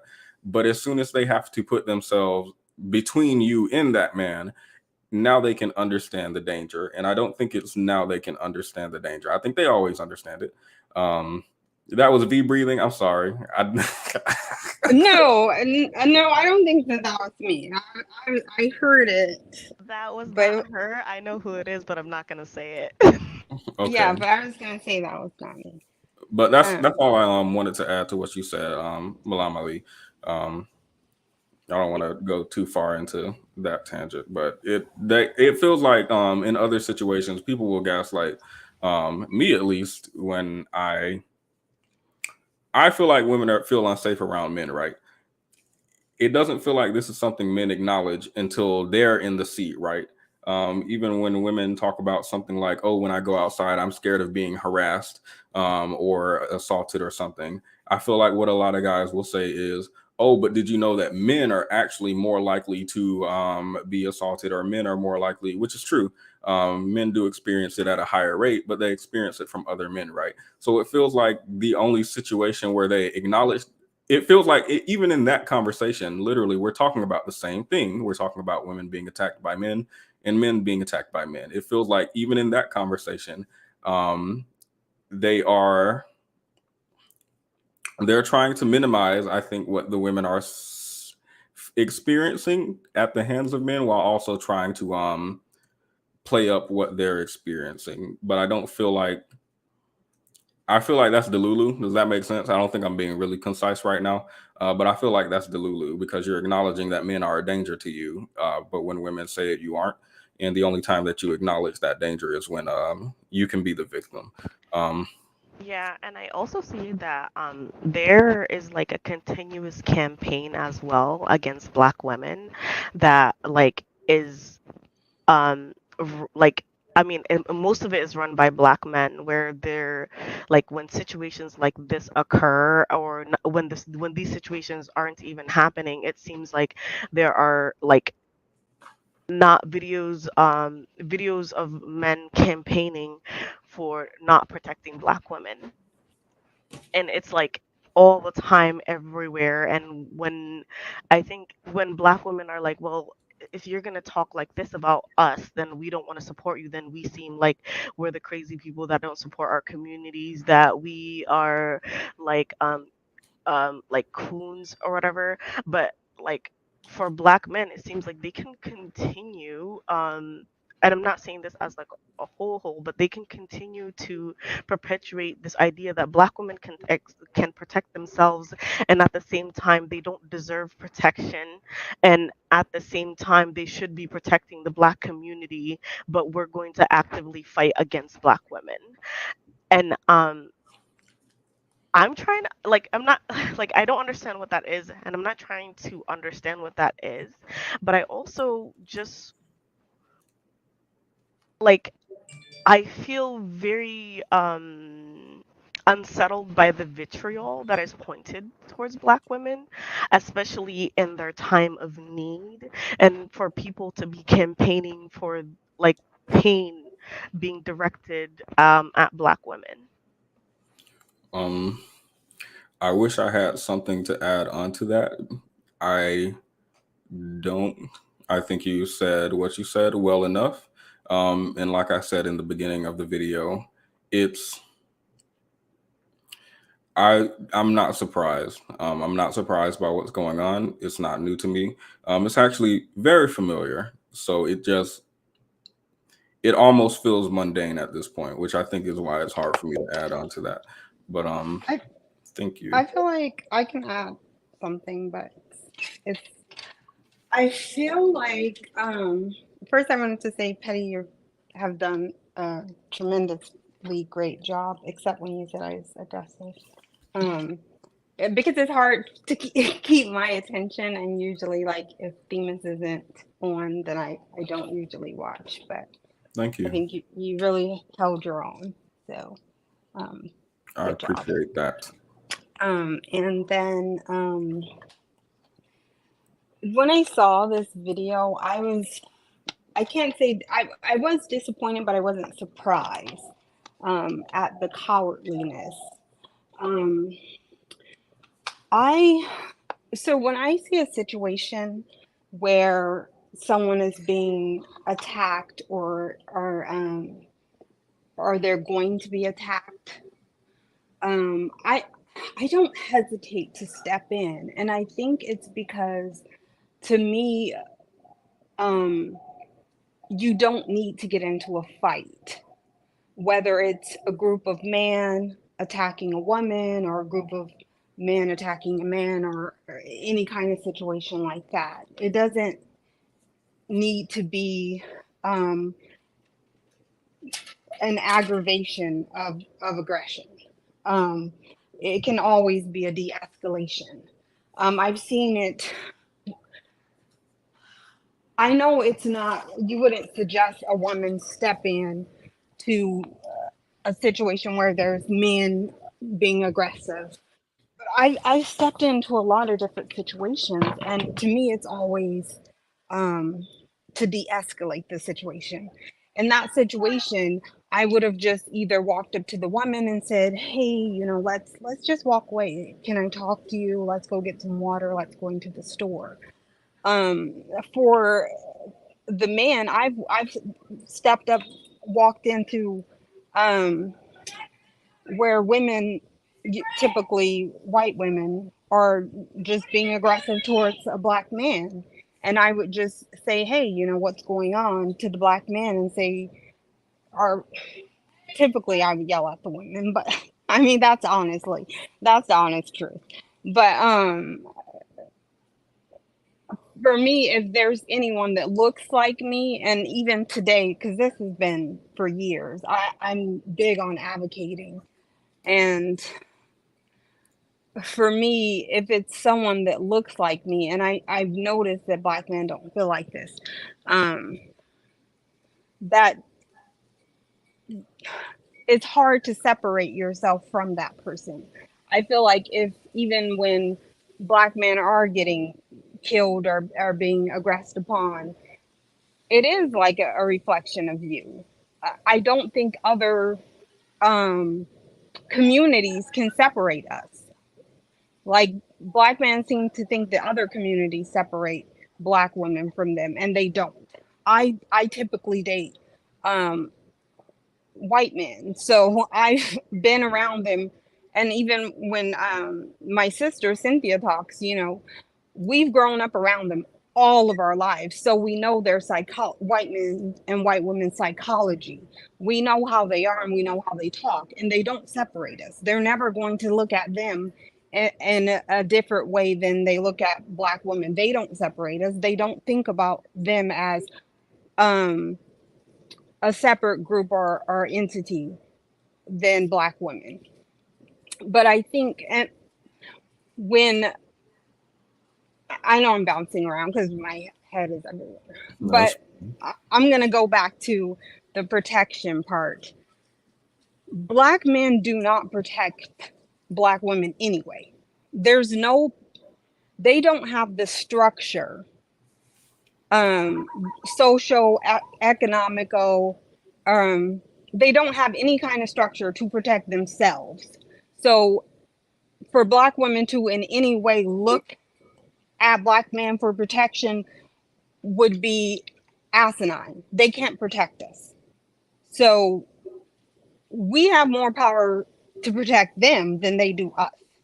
They could have tried to de-escalate the situation, but it wouldn't have been in a physical way anyway. They could have just said, "Hey, dude, this isn't right," or they could have said, "Hey, I'm going to call the police." Those would have been huge ways that they could have protected her, but no one would have been asking them or suggesting them to get in any kind of physical fight. Those words saying, "Hey, that's not right," or going over there and asking the lady, "Hey, let's go over here and talk," or something like that, would have totally de-escalated the situation. Or just saying, "Hey, dude, I'm going to call the police," or "Hey, dude, that's not right." He had a brick, not an AR-15. So them acting like they would have been in some kind of danger is just a joke. They were being cowards. They're cowards. They thought it was funny and they wanted to see what was going to happen. They don't see black women as having any value. Change the race of that woman and they would have made sure she didn't get hurt. You don't see any videos where there's a bunch of black men standing around and a white woman is getting beat or hit in the face with something or anything like that. You just don't see any. Find one and show me it, and then I could say, okay, well, this is different. But you don't see it because it doesn't happen. They will always speak up. I would like to like add something. I'm just disagreeing on this point, but when you said that they don't have the power to protect this, that we have more power to protect them. Um, I don't think that like in a patriarchal society that the men don't have the power to protect the The women. reason I think I'll a tell you black why I man, said that. I'll tell you why I said that in a minute. But you can. The reason yeah, why I said that is because we as a group, we stand up, we march, we go get laws changed to protect them. They don't do anything. They're yeah. not looked at. The reason, here's another reason why I say that. I have numerous conversations with white men all the time in different, from military, from police, from lawyers, from every economical, every social status. They don't respect black men. So they would have to change their social status, the way they're looked at in society before they could protect anybody. They can't protect themselves, so how can we look at them to protect us? Right now they are not protecting themselves. If you can't protect yourself, how can you protect somebody else? You have to be looked at as a respectable member of society in order to protect somebody. If you But can't protect yourself from walking outside and getting shot by anybody, anybody with white skin can shoot a black man and get away with it. Go to court and get away with it. So how are they going to protect you? They can't protect their children. They can't. a lot of that, like, I'm not trying, when I say this, I'm not trying to be mean, but I think a lot of that is choice. Because when black men mobilize for certain things, like things that they actually care about, then they do take care of it. Like, Okay, I can you? don't, I'm not. like, I understand. Can you tell me an example of when black men got together and mhm. protected themselves, changed a law to protect themselves? I don't think it's whether they want to protect I themselves. know, I but think it's can you because they you would know that you would black have an women will do it. example? I think I know, but what can you show an something example? okay, something that they fight for, or like something that they fought for as a group, um, Yes, like in the that last they 60 got. years. I I can't speak to a specific example, but I think the idea, I don't disagree with is that Milan. I don't think that black men are powerless insofar as they don't have the ability to do something. They act. I do think it's more of a choice than it is a. This I is know, all but we're about saying that, but not that's everyone. wishful thinking. If you're saying something and you're saying that they do have the power for something, but that's wishful thinking because they've not shown that they have the power to do anything. So we can say we wish they have and we hope they have and we think that they have, but they have not shown that they have anything. They've shown that they are castrated. Yeah, And but I I think don't want them to be. that in itself is a choice though. Like the like them choosing to not be fighters in the community is a choice. Like if I don't they know that though. like different groups of people mobilize to make sure that like rights for certain groups of people are passed, that like things are like done for their groups of people. Like if you don't fight for yourself, nobody else is gonna like fight for you and create change for you. Because they choose to not fight, then in the end they're kind of getting like what they want, which is like showing that they are powerless essentially. But And that how do we know that that's a choice if we haven't seen it in action that it isn't a choice. But Because I used to think that as well. I used to think that it wasn't a choice and that they could, if they were given like an opportunity, maybe they're just victims. But I'm looking and I see that when they want to force the effort into demonizing Black women, into like fighting against Black women, then they do get together and they put effort into doing that.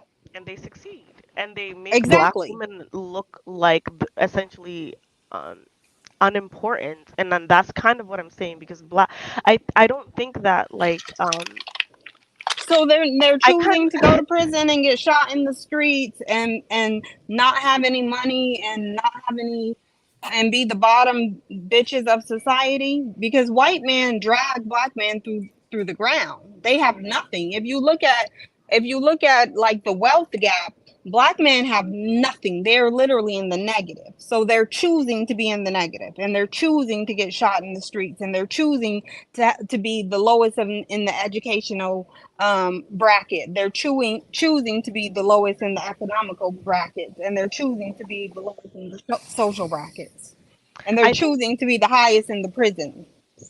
I think a lot of that also like for Black women, we are like in this socioeconomic system, we are essentially at the bottom. Like we're below No, Black we're men when not it comes though. to like I'm saying for how people view us, how much we No, get we're paid, not. like No, we're not. That isn't Right. true though. If you look at statistics, we are not. We are we higher than Black men. like We are we're higher than I'm Black saying men. we're like a quadruple minority, but instead of like looking at where we are into where Black women were in society, or where we are in society, we decided to push. We decided to get educated. We decided to go like Black women live in the same communities that Black men do, but they are choosing Be- to not go to school. Like And I I know, but you said Black women though. I'm saying that Black women are not lower than yeah, like because Black we women chose choose not to to stick be. by Black men, and that's why Black women are I can I where think they are. can I yeah, we pause you chose both not. to Yeah. ask a question, because I feel like the conversation's getting away from me. I only have a It is. GED, so y'all are gonna have to work with. No, you I don't. feel like I'm not sure. I don't know the disagreement exactly, because it feels like you're mentioning things that might be somewhat systemic regarding maybe the prison industrial complex or something like that, but also mentioning that Black men have a choice, for example, in where they put their energy, and they can put it into bashing Black women, for example, and they do succeed in that. I feel like we agree that regardless of systemic reasons, there is agency and there is a choice. And I think Black men do make a choice. I don't know how much is systemic and how much is agency. I don't know where the line is, but I think there's more choice than people generally think. And I believe Black men have the capacity to do better and aren't, and not necessarily that they can't. Um, that's what I feel like we all agree. So I don't understand the disagreement. I think that Can they I have a choice in clarify? some things, but I think that they can't at this moment protect Black women. I don't think that they can if they wanted to, because they can't protect themselves at this very moment. Can I clarify that when I say that we were at the bottom, I mean like in like when it comes to like systemic racism and misogyny, like in the patriarchal system as well. Like we have to fight a lot more than Black men do to get to where we want to be, is what I'm saying. I agree with you because the Yeah. misogyny. I agree with you that we have to fight harder. Of course we do, because we Yeah. have that double negative that we have to fight against. So then that makes us then that's why I'm saying that it is I said that they can't protect us right now. But I don't disagree with you that it is a choice for them to be at the bottom. They are choosing. I do believe they're choosing to be at the bottom. I don't think that they are choosing to not be able to protect us right now. I don't think that at the level that they are at right now, mentally, economically, and socially. But the biggest is mentally. I don't think that I they think it can says a protect lot. us because they can't protect themselves.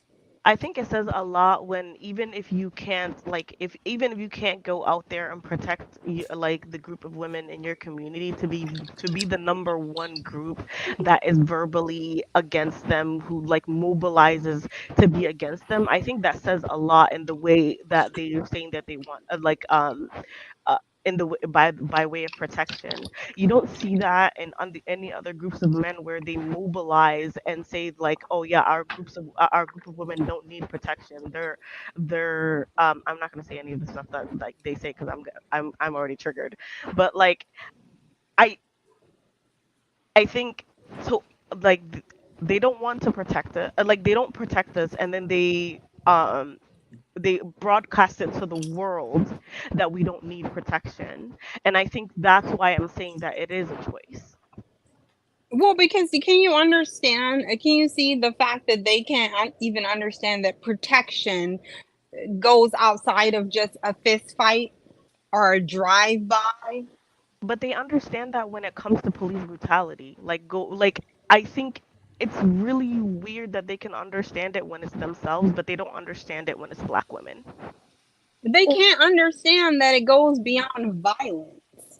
They've had arguments with Themis that protection goes outside of violence, that it goes to moving your family to a safe neighborhood, that it goes to putting your kids in a school that they don't need to bring a gun to, that they don't have to walk through a metal detector, that they're not selling drugs outside of. They can't even think past violence. If you can't think past violence, then you don't have the mentality to protect anybody. I think I'm gonna side with Milan because I do think they can think outside violence when I do think of Black Lives Matter or something like that. I I don't know know. if I can even use that because Where's the proof, though? based on what I Then was Petty, shown, where's the proof? really quickly, based on what I was shown, I think Black Lives Matter is a majority Black women anyway. But Right. Okay, so for the where's Black the men, men? quickly, for the Black Sorry. men who do adhere to something like that, it does seem like suddenly, even though they can't in a conversation where this woman is hit with a brick and they're like, oh, why should I step in and start fighting? They can't understand protection outside of physical violence in this context. But when it does come to them being in the situation of the victim, I do feel like suddenly there is a conversation about, oh, what can we do about a systemic thing? How can we change police training? How can we make our, like, it feels like it exits this type of what I said was a remedial form of protection earlier, and they're suddenly able to put in that work when it's for protecting themselves. Yeah, and they're Um, able to engage in the police force, like especially in my community after certain like events occurred in my community, like the black men in the community, like I mean most of it was black women like working with them, but like the black men in my community were able to like come together and speak to the police force and create like basically come in and be and make it so that like that type of violence does not occur in the same way, and they were able to um, non-violently verbalize how they felt and what they felt needed to be changed in it with the police for without physical violence. I think for certain situations they understand, but I refuse to believe that they don't understand when it comes to black women. I think it I'm comes not, from a point of not caring. but I don't see this. I don't. Why are there 5 black police officers going to prison right now for killing a black man? Oh, could I say something? they forgot they was a darker shade. I They You think mean forgot they they were forgot that they black. were on camera? No, they forgot they were on camera and gonna they have thought No, consequences. but I they think thought the it's badge. because they thought they can escape because they're in blue. No, they don't understand that there's other things besides violence. The Black Lives Matter movement was women. But I don't see them at city council saying, "Hey, let's change these red linings of schools." They're not out there trying to change laws. They're not. Like you guys are saying that they are, but where's the proof? But I think Where is also it? when it comes to black men, like black men in the police force being violent towards black people, they're like what you also have to look at is that they're not violent against other groups of people. They just understand who they can play with. Right, that's my point. They They're understand that the black still community violent. like is not to be protected, but other communities are to be protected. Right, so I, there's That's a still choice. violence against black people. They're still being violent. I want to I've been letting this go on because I do think it's an interesting conversation. Um but I want y'all to wrap it up in the next minute because Rochelle and Danielle have been waiting. And we do have some people in the back. And the stream's gonna end soon. I'm done because I don't think that we're getting anywhere because I don't see any proof. I think there's a lot of hope that people are having that black men are going to change. But when I don't see any actions, then I mean I still have hope. Like I have a I You mean still my have son's hope? biracial. I'm Oh, always going to have hope. I'm always going to have hope as long as I'm black and I have black family members and I have nieces and nephews and I'm still going to have hope, but I have to see proof and I don't see any. So I'm not one of those people that think if you do the same thing over and over, you can expect a different outcome. I understand that you have to change something in order to see a different outcome. I think So black we women have to have to change stop something. supporting. I'm sorry. I think black women have to like have to stop supporting as much as we do in order for there to be to be black change to be in order for there to be change. And I think that like for me, I hope that our community changes and that that we protect the weakest in our groups, and I hope that all of it doesn't come from black women in the future. But I also understand that for a certain group of people in our community, it is a choice and that they don't want to protect our people. And hopefully they see the light. thank you Can I both. say one last thing before I leave, and then I'm gonna leave. I'm still gonna watch, but I'm gonna leave. Okay. Um, I think we should put all our efforts if we're gonna still like support black males. I think we should really, really, really put a lot of effort to the black children. I don't see a lot of effort in the black children. I see more into black men, and I think if we focus on the black male children and the black female children as well, then we will see a better outcome. And we got to stop ignoring the children and abusing the children and yelling at them and hitting them and ignoring them. If we pour all the effort that we're putting into these black men, nurturing them and lifting them up and speaking life in them, and we put that effort into the children, let's speak life into the children and nurture the children and put all our effort in them and read to them and take them to the park and uplift them and just really speak life into these children. We will see a better outcome. Children's lives matter. Once they're bandits, they're grown and they're in prison. Like, just stop. They're already who they are. If we put the effort into the kids, and then that's when you will see a difference. You will see a difference if you put that effort into the kids. I don't disagree. Thank you. And thank you for coming up. So, thank you guys, and thank you, Petty, for letting me come up, and everybody. I really appreciate all your input, and I'll just be in there listening and trolling a little bit. Uh-oh. Okay, Have a bye. good night. Thank Um, you. can I say something about Rick Pickle? I Yeah. would like to say Rick Pickle in the background. Pickle Rick. Oh, Pickle Rick. Okay. Because y'all Um, gonna pronounce it correctly. Pickle Rick. I would like to say that I'm very upset and very jealous that you have one, and I'm not putting the evil eye on it. I will say, stop it all. But will say that I love it, and I wanted one for a long time, but then I didn't get one. So Yeah, only cool people can have these. You know.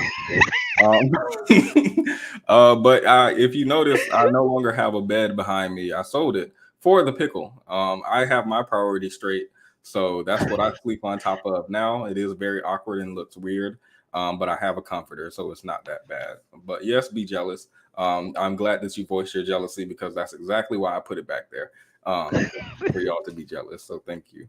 Yeah, Um, seems legit. Rochelle and Danielle. Before that, she sounds a lot like Cynthia G. Like actually, if I close my eyes, I feel like she sounds almost The exactly like. voice is the same. I'm gonna say goodnight. For now, I'm actually studying right now, but good night, and I'll still be watching. Good night. Thank you for coming up and thank you for your contribution.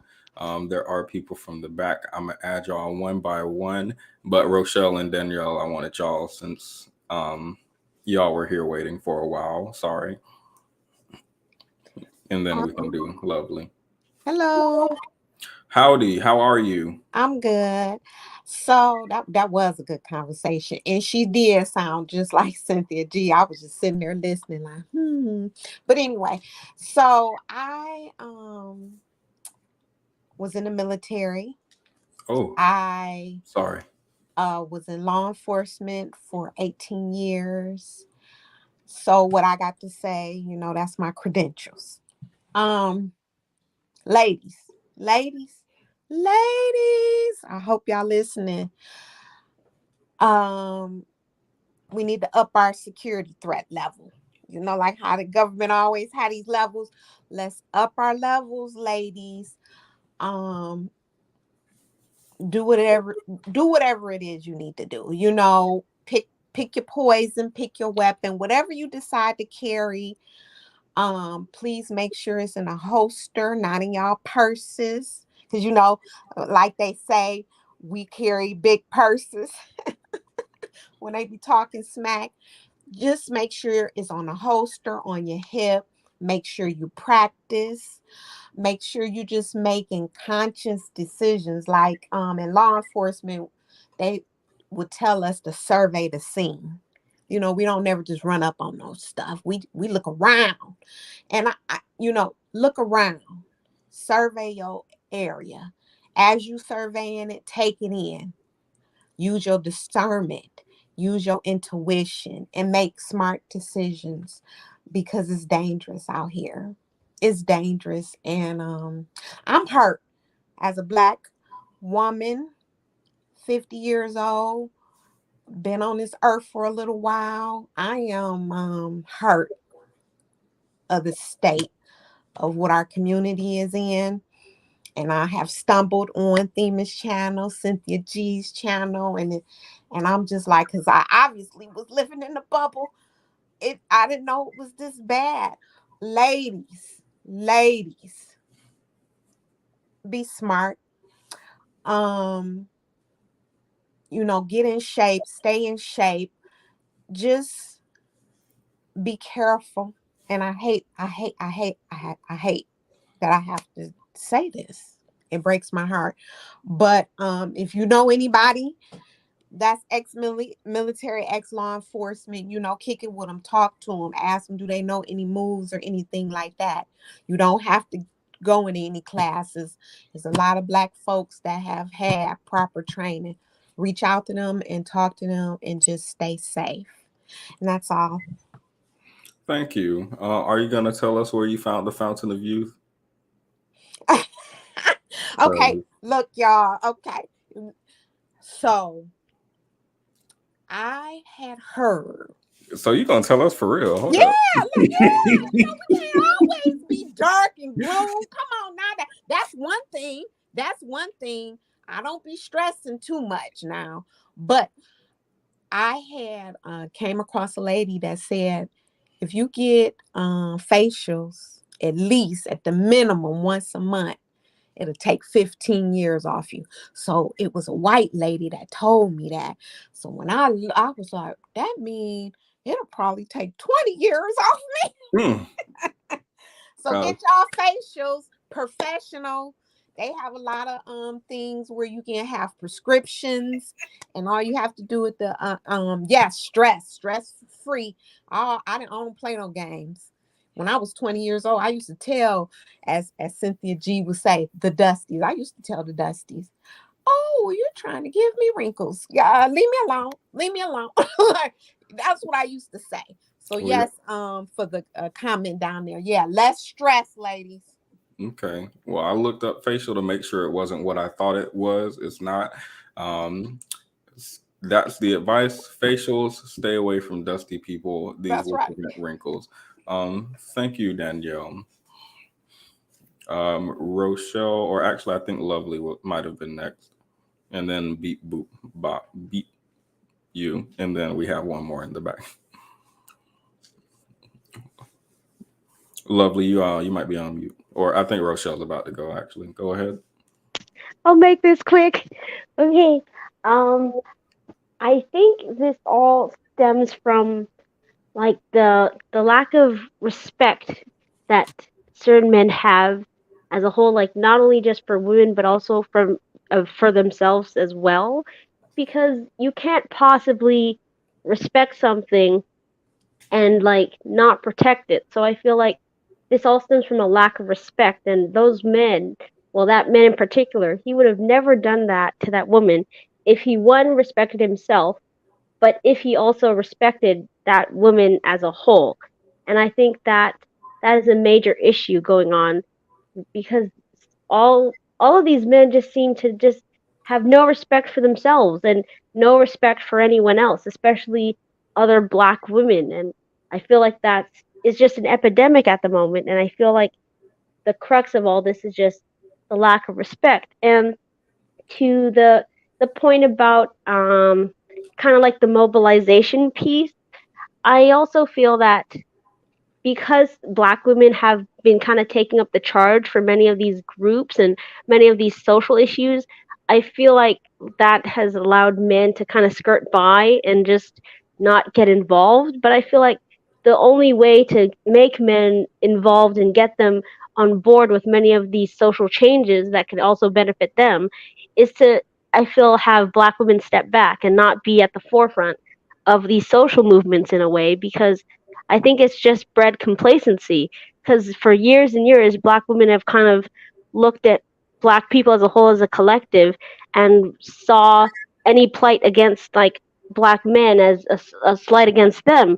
But I feel like at the same time, many men just kind of put their hands up and were like, "Oh, the women will take care of it." And I feel like that's just bred laziness and complacency. And I feel like we just need to step back as a whole and see what happens, because at this point, I think it's just become so normalized for black women to kind of take up for causes that many men just see themselves separate from it and see themselves as individuals, which I think has bred this kind of just relaxed, kind of lackadaisical attitude in terms of things that even affect them.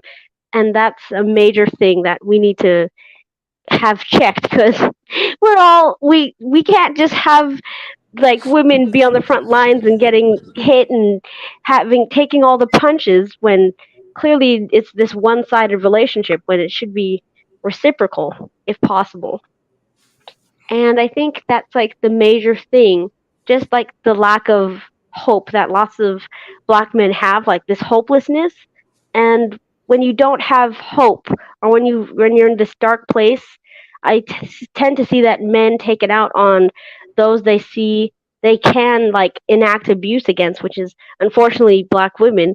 And I think if men find themselves in a hopeful place and are able to see that there is a way to get out of your situation, no matter how dire or how dark it seems, I feel like that would change a lot of things going on, because I feel like hopelessness as well has played a big part in the violence and the death and the murder rate, and all around we just need a mental health reset. But that is all I have to say. Thank you for having me on. Hello. Thank you for coming up. Can Thank you. Bye. Oh, Oh, yes. yeah, I was gonna add to it. Oh, okay. You was ready to get out. I did hear you beep, bop, beep, but before that, I think the idea of hopelessness is interesting, and I don't disagree. I don't have the authority to say how men and women generally take out their issues, but I do feel like men are much more external and violent when they take out those feelings of hopelessness that they apply to them.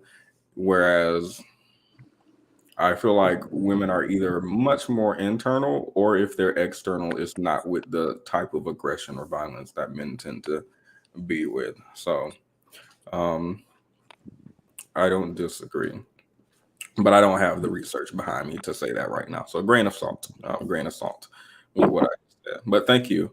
Thank you. Bye. Bye. Lovely or beep bop boop. Either Hello, of everybody. I'm just wondering if you can hear me okay, because I'm overseas. I can hear you. Okay, great. So I actually have been thinking about this a lot. I used to be involved in like a lot of Black Lives Matter stuff when it was like 2016, as a lot of Black women were. And I was also involved in the conversation of Black women no longer wanting to march for Black men. And I used to think that men are just victims. Black men are just victims of white supremacy, and there's a lot of sympathy, empathy, and pity that I used to have for them because I saw them as like wounded wolves, you know. And now more and more, I'm seeing that this is not just an issue about fear. This is a Wait. choice. I see that Black men are making choices in terms of which way I'm not sure they if you are can going to survive. I'm not sure if you can hear me or not. It sounds very robotic-y on my end. Sorry for muting you. It sounds very robotic-y on my end, or staticky, and I can't hear it that well.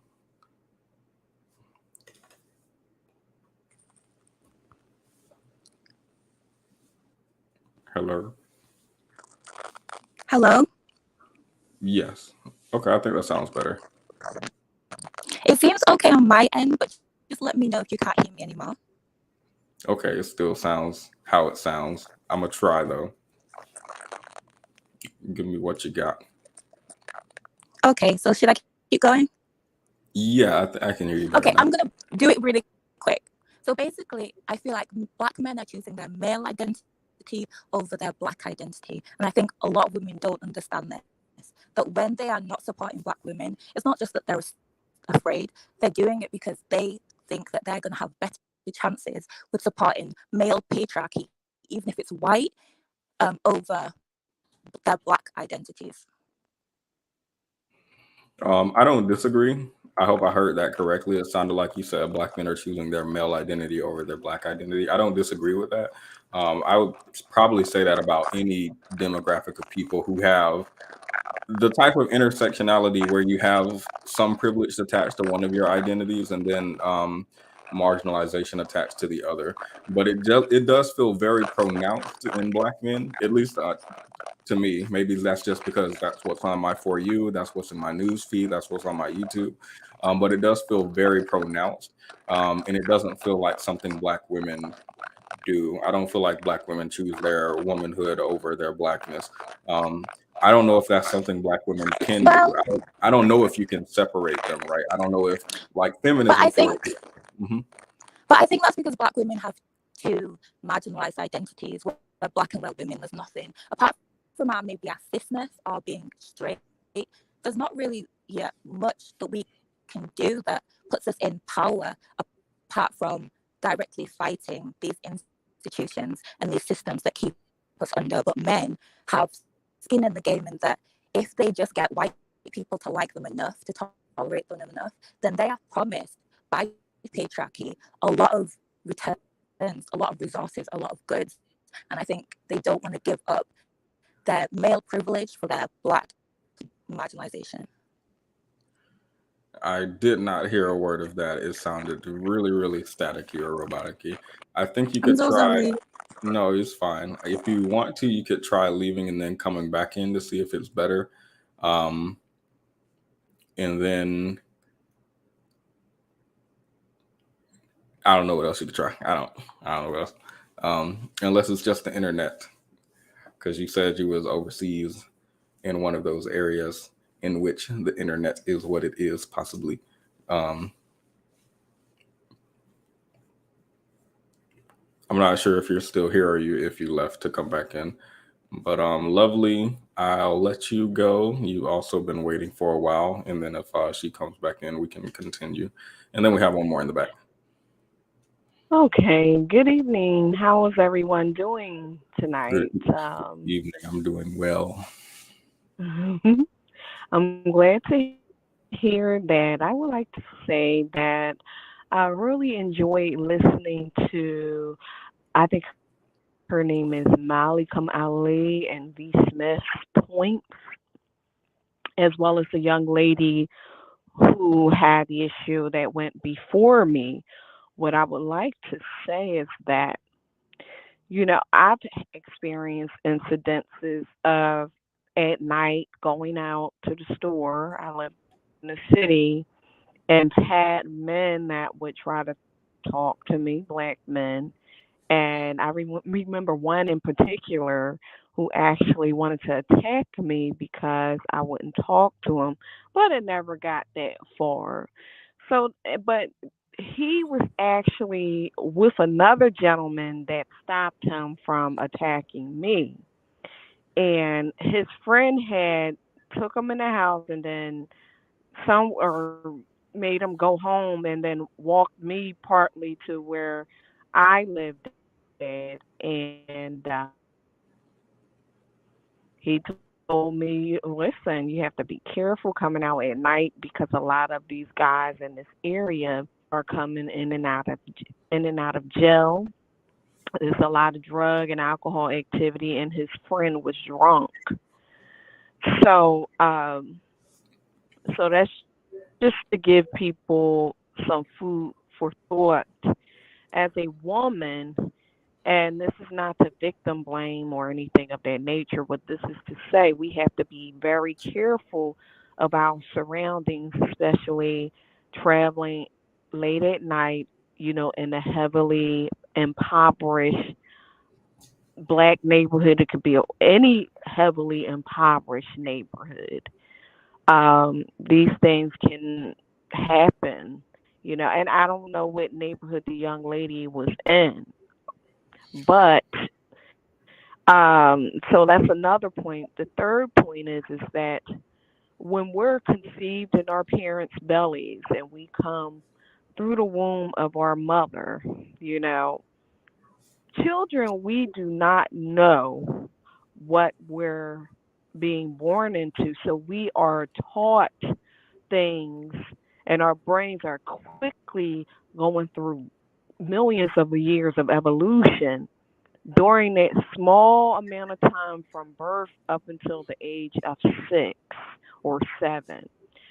And so we're learning what we learn as children from what we see on TV, hear on the radio, and those who have been on the earth longer teach us. So we need to be very careful about what we allow our children to hear and see because the black men or some of the black men wouldn't be the way they are if it wasn't for the programming, the psychological programming. I remember growing up watching TV. Well, I grew up during a time where more than half of the stuff we see on TV now, it just didn't happen. I was born around that age where it was just starting, Uncle Luke and all of the disrespect and him going to court, getting permission to call women bitchs and so on and so forth. But nevertheless, um, we are being programmed to have this hatred for each other, the toxicity, passing calamity down, while every other group, they're passing generational wealth, love, and caring, and you know, the females knowing how they should be, the men knowing how they should be towards the women and one another. And it's bad apples in every group. No one group is perfect. It's sex trafficking that goes on. That's not something that's just limited to one group. Also, domestic violence is not limited to one group. But with us, because of all of the psychological programming and the money that's put into messing our brains up from the time that we're children, from everything, in my opinion, from the vaccinations, the bad food, everything in the water, us coming, like, you got to remember, once we arrived on the shore, whether we were here and enslaved or came from another country and enslaved, there was a lot of programming and fear put into us.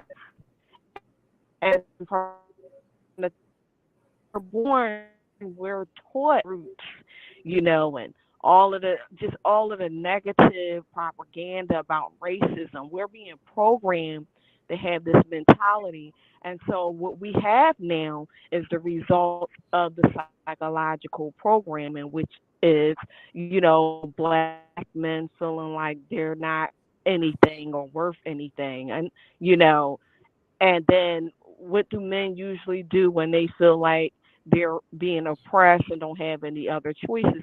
They come home, they attack their women and children. And it's vice versa for the Caucasians. So it's just, we have to reprogram our mind out of this negative way of thinking and calamity, and stay away from drinking too much, getting high, and just always turning on that TV and watching the negativity on the news, just everything. Every time I turn on social media and I'm looking at something that has to do with black people, it's always something so negative, and it's the programming. So, in a nutshell, the programming is the root. The psychological programming is the root of the problem. It starts in the mind, and from the mind, the actions. And I totally agree. It's wrong for a man to pick up a brick and bash a woman's face in. The other incident in Chicago with the man just beating her up. These people obviously have mental health and psychological problems, and they need to be on medicine, or they need to be kept on the inside. I'm pretty sure they weren't logically to get to the point to where they are. And you got to remember, black people as a whole that came out of the slavery, psychological, physical, whatever it is, we're still trying to heal from everything that's happened to us. We have to look at, it's like every 10 years, it was just always some being put on us. So now at this point in time, we need to take responsibilities for to work with each other, to be reprogrammed. People should start etiquette court programs, and then have some rites of passage classes, and whatever it is. There has to be reprogramming in the mind. So I'm done. Well, just my 4 cents with $2 said that this woman is on point preach. I don't know if he or she is behind in the video or watching currently, but I'm gonna assume that at least one person agrees with you. I feel like this is, for my taste, what's the word? It feels like there's too much of a removal of agency. I wanted to let you speak because I don't disagree with the idea of programming affecting people. I don't disagree with the idea of programming affecting black men or black women. I would say it affects people differently than how you articulate it. But it just feels like, for my taste, an extreme removal of agency.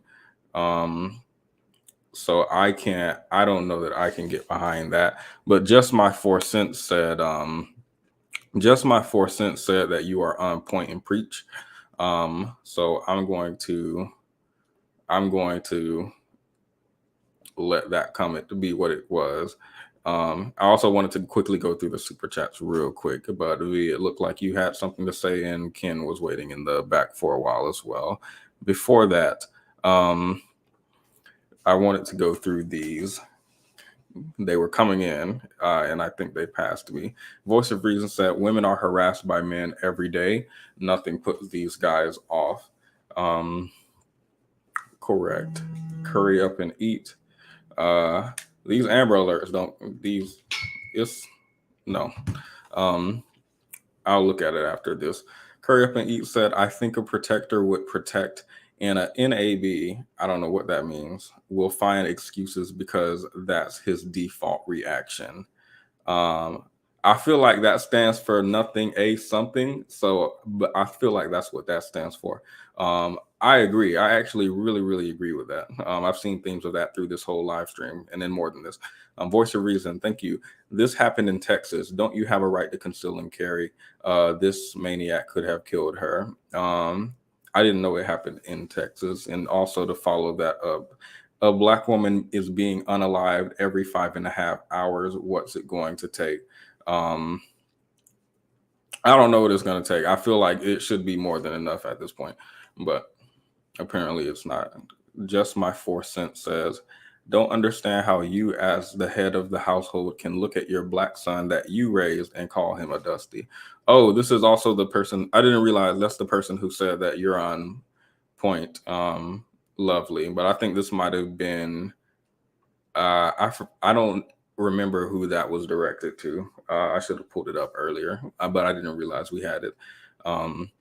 But that was to somebody, and the last one was from Ultimate Enigma. Thank you for the $10. Every Black mother has had the talk with their daughter. Male aggression and ego coddling, catcalling is that talk. Also, anti-Somali, anti-immigrant, anti-female hate is evident. We are afraid. Hashtag back the blue. I don't know about back the blue, but I do know about we are afraid, because I don't think police care about Black women either, at least in the research I looked at, unfortunately. But I would back the blue over the Black if that was the option, to call someone to help when a brick is being thrown, because apparently the Black don't back the Black. So sorry, but V, you had something to say. Hi. I know I said I was gonna go and then I was still watching, and this is really upsetting to me how I think Black women aren't understanding the danger that we're in, and the fact that if we don't set a boundary and draw a line to our misunderstanding of our continuous backing Black man to no standards, we don't have like a limit to what we'll back. And the comment where it was said that how can you look at your Black son and call them a dusty? I know that my son is biracial, and I know a lot of people in society says, he's a Black male, but not. So I don't consider biracial people Black, so I'm not even gonna use him as an example. I'll use my little brother.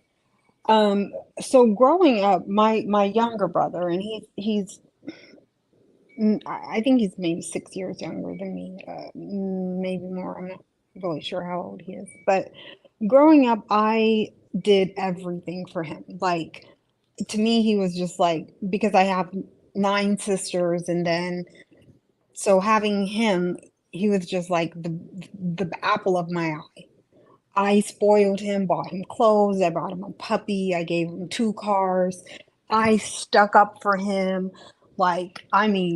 Anything he wanted, he could come to me for. Let him move into my apartment with me. Just anything this boy wanted, he could come to me for. All the time he would backstab me, but I would just oh well, I don't like to say Black male worship, but I tell you, when it came to him, anything went. as an adult, as soon as he turned to an adult, he tried to fight me for his this girl that was my older brother's girlfriend that he decided that he wanted to date. I put that in quotations. He tried to fight me numerous times, let's just say, for women of no color. Any way that he could have backstabbed me, he's done. We're pretty much on no talking terms right now because of him. So why I say this is because I feel like no matter how, and I'm not bitter over. I know it might sound like, oh, you're bitter over this. My feelings are hurt over this, but I really don't care that much. To me, I say people are who they show you they are. So it's like if you show me who you are, then that's just who you are, and I put boundaries up to protect myself from who you show me you are. So you can give and give and give and worship as much as you want to. It's not going to change the character of who a person is. And so whether that is your child, because this person has backstabbed my mother and done the same thing, worse to her, you can put in as much as you want to a person, and it's not going to change the character or who that person is. And I think when I was reading the comments from some of those videos where that lady got hit in her face, it was disgusting, the comments that Black women were putting in. Even like, why would Black men try to put themselves in danger? Heroes get killed. Just like, I'm wondering, like, okay, so Black women advocating for themselves to not get protected. But even though they're doing that, it still, to me, doesn't justify Black men standing around and allowing a Black woman to get violated, or the Black man hitting that woman, because those are two separate things. If you are to consider yourself a man, it is your duty to protect your community. That is your duty as a man. I've been in numerous other communities, and men do not act like that. So either Black women need to go into some other communities and see how actual men behave, travel and see how other men behave. So learn how other men behave, and you will see that that is not normal behavior, so that you can stop sticking up for men to behave that way. Because it's not normal. This is not normal. And if we think that it is like a programming, that these Black men are programmed to behave this way, then it's still saying there's something mentally deficient in these men. And when you have a group of mental deficiency in any community, whether it's humans or animals, then you put them down. So if you're saying that they need to all be put into a mental institution or imprisoned, because that's what it seems like when you say that they have some kind of mental deficiency, or that they're programmed to behave that way, you still don't release them on society. And I know it sounds, oh, that's so strong to say that they need to be put down, but you do not have a group of people that are programmed to behave in a negative way, where they are a nuisance to society. You do not release them on society. And they have become an extreme nuisance to the Black community. And I'm not saying every last one of them, but a very, very significant amount. And I wish, just like everybody else, that we could just go out and save them. I wish everything in my heart that I could just write up some kind of program or march or go to Congress or pray for them, but it doesn't work. And we've been doing it and we've been trying it. It does not work. And the biggest thing that is disgusting to me, and at this part, I'm angry because I've been watching this and I'm angry for the fact that you can go look in any video and like go out into neighborhoods and look at how people treat their children. And there's like all these Christians, people that call themselves Christian, that will post videos of them abusing their children. No one is talking about saving their children or advocating for their children. It doesn't seem like anyone cares about the children, not even their children that are males. No one cares about them when they're first born or when they're in middle school or when they're in high school. They only seem to care about them when they can date them. If you care about them, put energy in them while they are children, when their minds are being molded, while their frontal lobe isn't developed. That's when you focus on them. When they're not out there terrorizing society, when their minds are not programmed, that's when you put the effort in.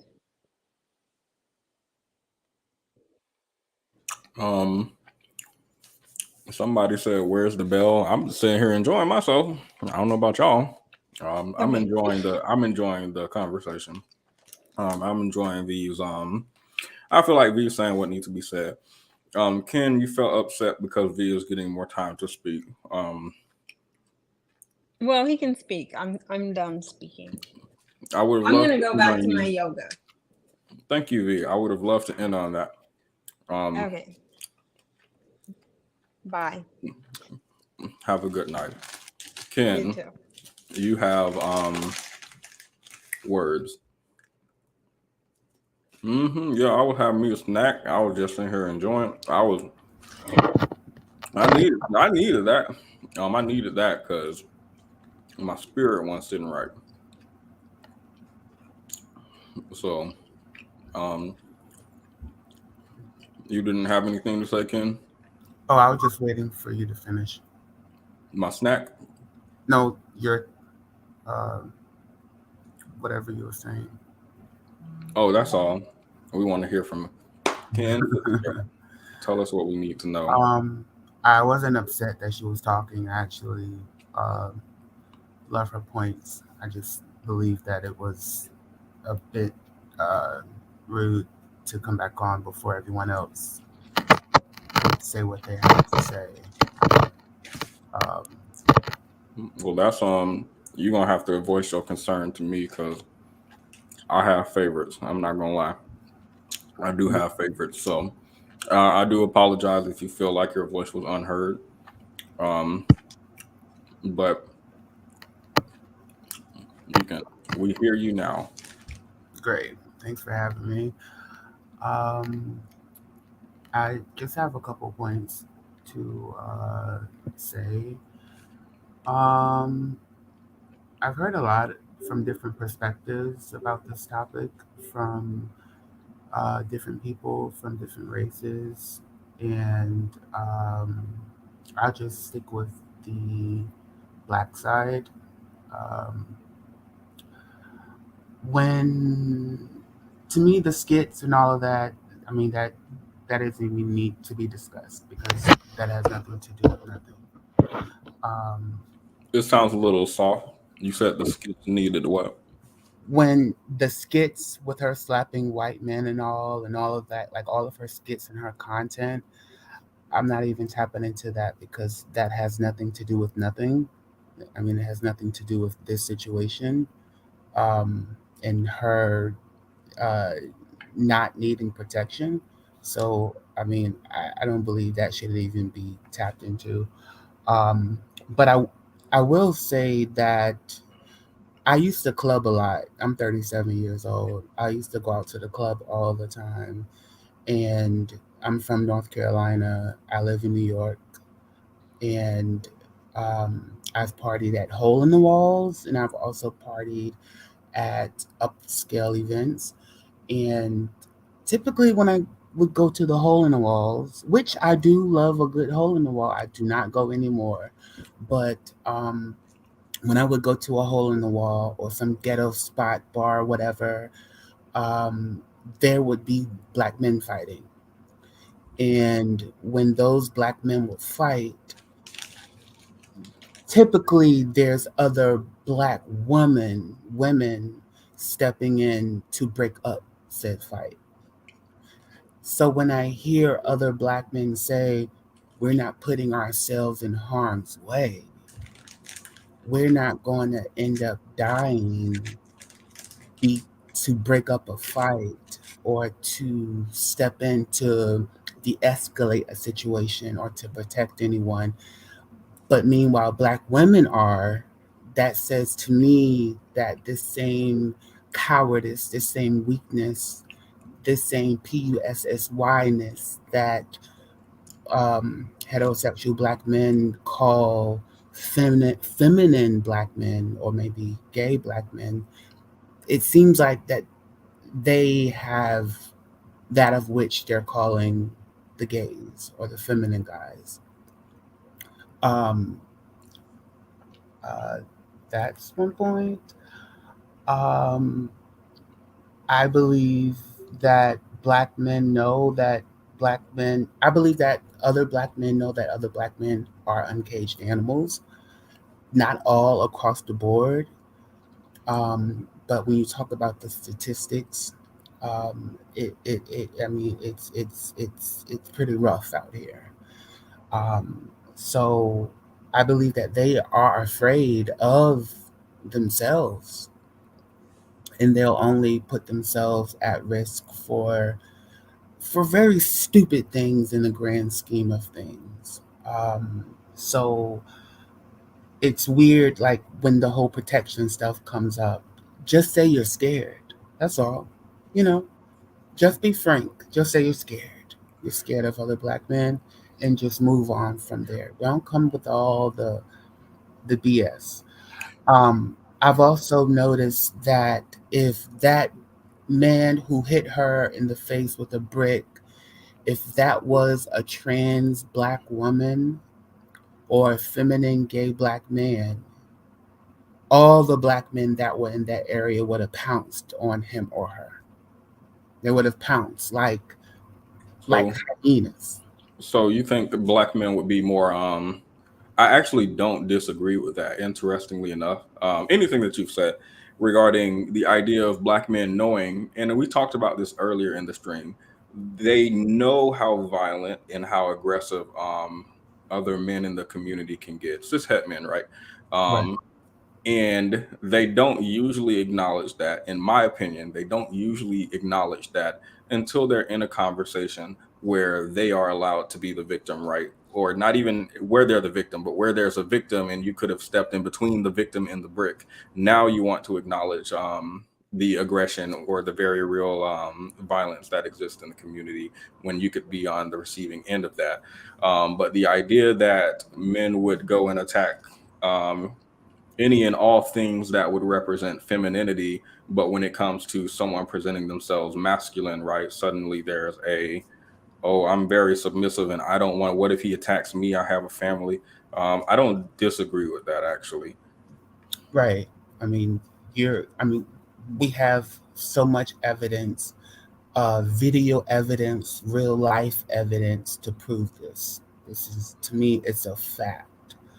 Um, when we talk about the Montgomery anti-black attack or the Alabama anti-black attack, I do not call it the Montgomery brawl or the Montgomery or the Alabama brawl because that's not how it began. To me, it began as anti-black attack, so that's what I say. It ended up being a brawl, but that's not how it began. But with that situation, I've seen some black men talk about the outrage that came about with the white woman being hit in the head with the chair and how black women were applauding that. Um, and they were using that to compare the two situations that, oh, black women applauded that, but they want someone to protect her for this situation is just two different situations. The people who were upset about there were some black people who were not upset, but they were like, "Bruh, come on, you went too far. You went too far." There were some black people who said that. The most majority of us, we was like, I mean, I don't care. You know what I'm saying? I was one of them. I kind of, I didn't care. I was upset that he hit her in the head because that's what ended the fight. That's what ended it. I wanted it to last a little bit longer. That's just my opinion, you know. But the people who were upset were white people. Those were the people who were upset, who made that a deal, and who made TikToks about her being hit in the head with the chair. And that's their right, because that's their girl, that's their woman. And that it I live in New York, and I see so many different men, black, Mexican, Dominican, even Indian, Chinese. I see how they are with their women. They're very protective of them, whether they're a prostitute, overweight, it doesn't matter. They're very protective over them in public. Now, behind closed doors, they might be beating upside the head. You know what I'm saying? But when it comes down to public displays of people, strangers, especially people from other races, they're not gonna be hitting. You're not gonna be hitting a woman like that. That's on in the club. Even if she hit a dude, yeah, they still not, going for that. It is just with us that we allow that. And I personally believe that many of us black men, cishet black men, we view black women as if black women enslaved black men for 400 years and put them through the atrocities of Jim Crow for another 50. When, I mean, that anger, that aggression should be pointed towards other people, not black women. Um, that's how they view black women. Um, I also believe that um, I must say that we've seen situations with the lady that um, was in the restaurant and her son killed the black man. We've seen other situations to occur. We've seen situations in New York where the black woman was hit in the head with a skateboard for turning down a guy. We've also seen situation here in Harlem where the black woman was beat up for turning down a black man's advances for wanting to buy her wine at the liquor store during the George Floyd protest days. There's countless other more situations. We've seen things in our personal lives. We've seen things at the club. We've seen things. We've um, had the data to kind of come to the general consensus that many cishet black men are unhinged, uncaged animals. We have the data. We see it. You see your girlfriends, your sisters, your aunts, your mamas. We see it. My mama personally got dragged down the street, but she was trying to stab her boyfriend. He rolled she tried to stab her boyfriend in while he was trying to leave and back up the car. She ran outside with the knife to try to stab him through the window. He rolled the window up with her arm in it and dragged her back the driveway and then proceeded to drive down the street. This was when I was in middle school. I've seen much violence uh, between black men and black women. Some of it was antagonized by black women. Some of it was not. We must be as women, because I'm not a woman. I like we have no control over the black men. There is no control over them. I was personally jumped by black three black men in 2016 in a club, some faggot stuff. In New York, in Harlem, year or so after that, I was minding my business in Harlem. A black dude was walking with his girlfriend. He threatened to shoot me based upon how I looked. Now, I looked like a regular dude. Now, my face is just done. My face is done, you know what I'm saying? But I look regular. I dress regular, you know what I'm saying? I'm not out here in drag. Not to say that that deserves, violence. But I must say that when you know who you're dealing with, when you have the data to back up these, you know, these people, you have to be strategic when dealing with them. I mean, you just have to. And it's not to blame because when we have these conversations, it's typically on a one side type of way, which is nothing wrong with talking about who is the victim and who is the aggressor. There's nothing wrong with that. But we also have to put strategies in place to help prevent harm from coming our way. The lady earlier talked about choosing your weapons. Well, you must also know how to choose your battles as well. Every battle is not when you know you're outstrengthed, when you can tell when someone is unhinged and uncaged, it serves you no good by going back and forth with them. It's just not going to help you. I do agree, especially about going back and forth. I do agree. I definitely do agree. Because many men don't have the vocabulary to even express how they feel. So women can be very clever with words. They going to hit them points. You know what I'm saying? Real clever, real quick witted. Men ain't but so much stuff men could say that you know what I'm saying. They not quick with it like that. So they automatically all those words it keeps hitting those pressure points like we talk about triggers. That's what it is. You don't have to explain it to me because I've seen the literacy rates in the black community and I know who's literate and who's not. And I think that does show up in the conversations online, for example, about this, where I do feel like generally the women are giving a lot more than the men. But we are at the 2 hour and 42 minute mark. We are supposed to be at the 2 hour mark. But I did want to let you speak and I did want to give you time because I gave everyone a lot of time. And you were waiting for a while. But do you have any final thoughts? I'll give you 3 seconds. Two. No, you can have like the final thoughts. I'll just land with ladies, you cannot change the men.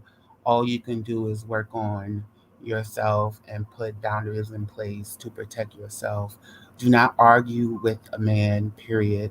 Do not, if he try to mix passes at you, be strategic with how you respond.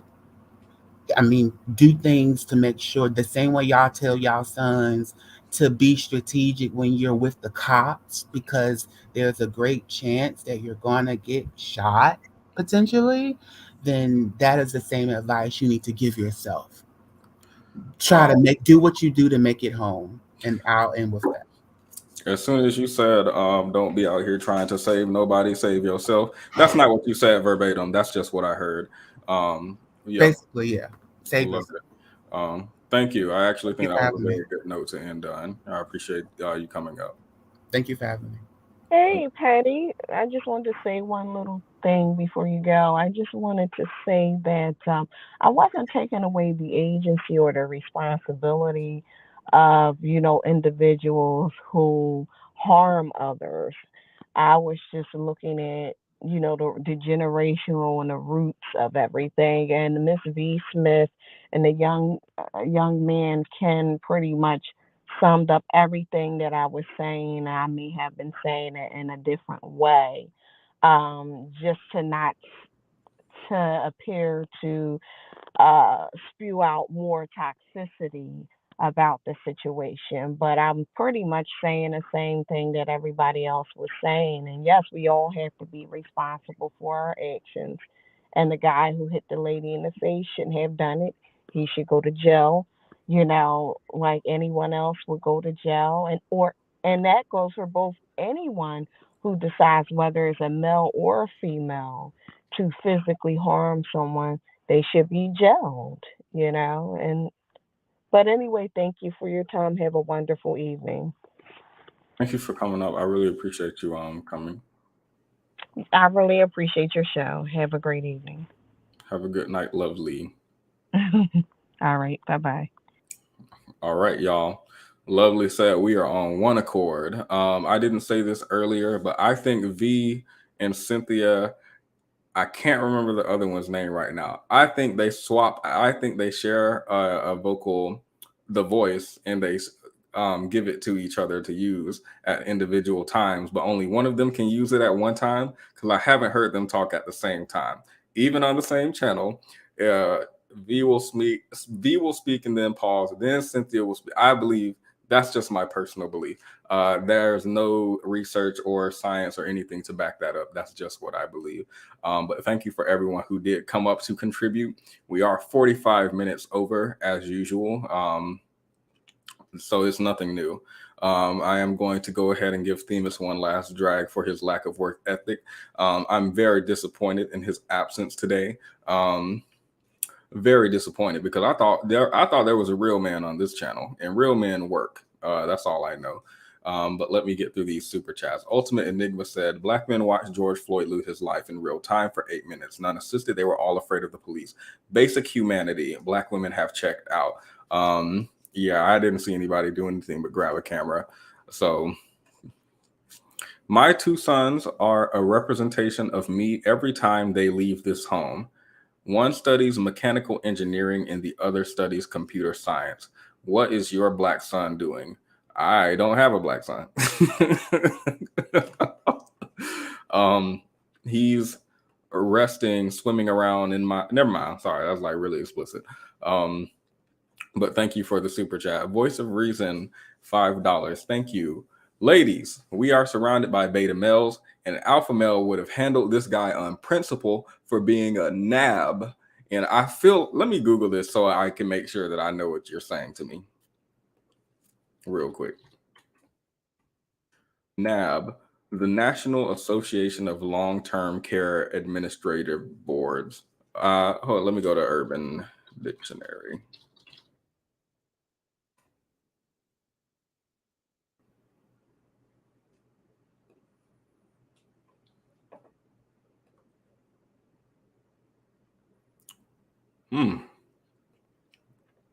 There are a couple definitions here.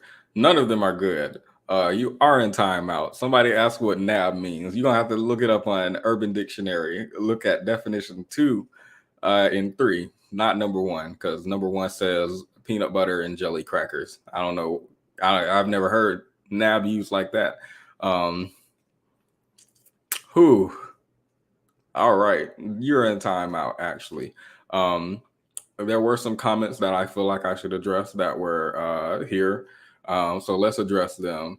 Broke Man said, so many black women stayed in the hood in the first generation. Get it? So I'm reading it how I feel like he typed it. Sorry. Let me put my finger under the word. So many black women stayed in the hood, and this is the first generation getting an education, and women are losing their feminine. Okay.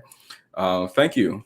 I appreciate your contribution. The women are getting education and losing their feminine. So ladies, make sure that you are, if you want to impress broke men, make sure that you're not educating yourself and keeping your feminine or something. My Strange blog said, so we should just allow black women to do anything they want without consequences. I don't know when anyone on the panel said that at all anytime today. I would recommend to work on reading comprehension. I do appreciate you as someone in middle school for being interested in topics like this. But I do feel like this is a grown-up topic. So the 18 plus thing will be on this video. I do think you could serve to improve your education before joining this, because I feel like the comprehension isn't there. So I would work on reading comprehension. I think that's a very big part of the ACT as well as the SAT if you're going to college. Probably not, but or just listening skills. Yeah, Malayan in the Sapphire, listening skills, comprehension, anything like that. No, it's not a drag. It's not. I'm confused. I have no idea when anybody ever said anything like that during the live stream at all. I have no idea. I must have missed it. So thank you for that. We see what the women have contributed to the channel today, and we see what the men have contributed. So thank you for that. Thank you for making us more aware than we already were. I think that's all the super chats. Those two weren't super chats. Those were just, I saw them and I was confused. So I needed us to be confused together. Thank you, Lavender. Be sure to like the video if you haven't liked already. Subscribe to Themis and Thoth if you haven't already. Y'all don't have to subscribe to my channel. It's very dusty. And I don't usually. Can you put the panda head on? Yes, I can. Hold up. Let me see. Where are the likes? This is what I should do. I don't know why I never did this before. If we could just get the likes to 600, then I'll put the panda head on. I'll play with the pickle on camera. That don't sound right. But give me 1 second, actually. But be sure to leave a like, share with your friends, subscribe if you're not already, become a member. Yes, do all of that. It's not for me, but for Themis, because Themis doesn't know about a work ethic. And maybe if y'all invested in his channel more, apparently what you've invested isn't enough, because he feels like he can just take a vacation when he wants to. He feels like Wednesday and Friday is just optional. That's what it is. Wednesday and Friday is just optional. Let me go ahead and write this email because I got an angry email and I'm about to write it. We can write it together real quick. I have never been treated so unprofessionally in my life.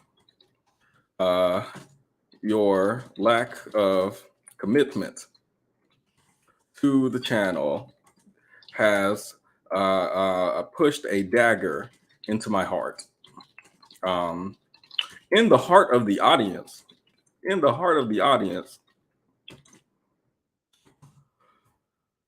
the same black man. No, let me stop. Yeah, I'll write my angry email, but first let me go and put this panda head on. Y'all go ahead and leave a like while I do that.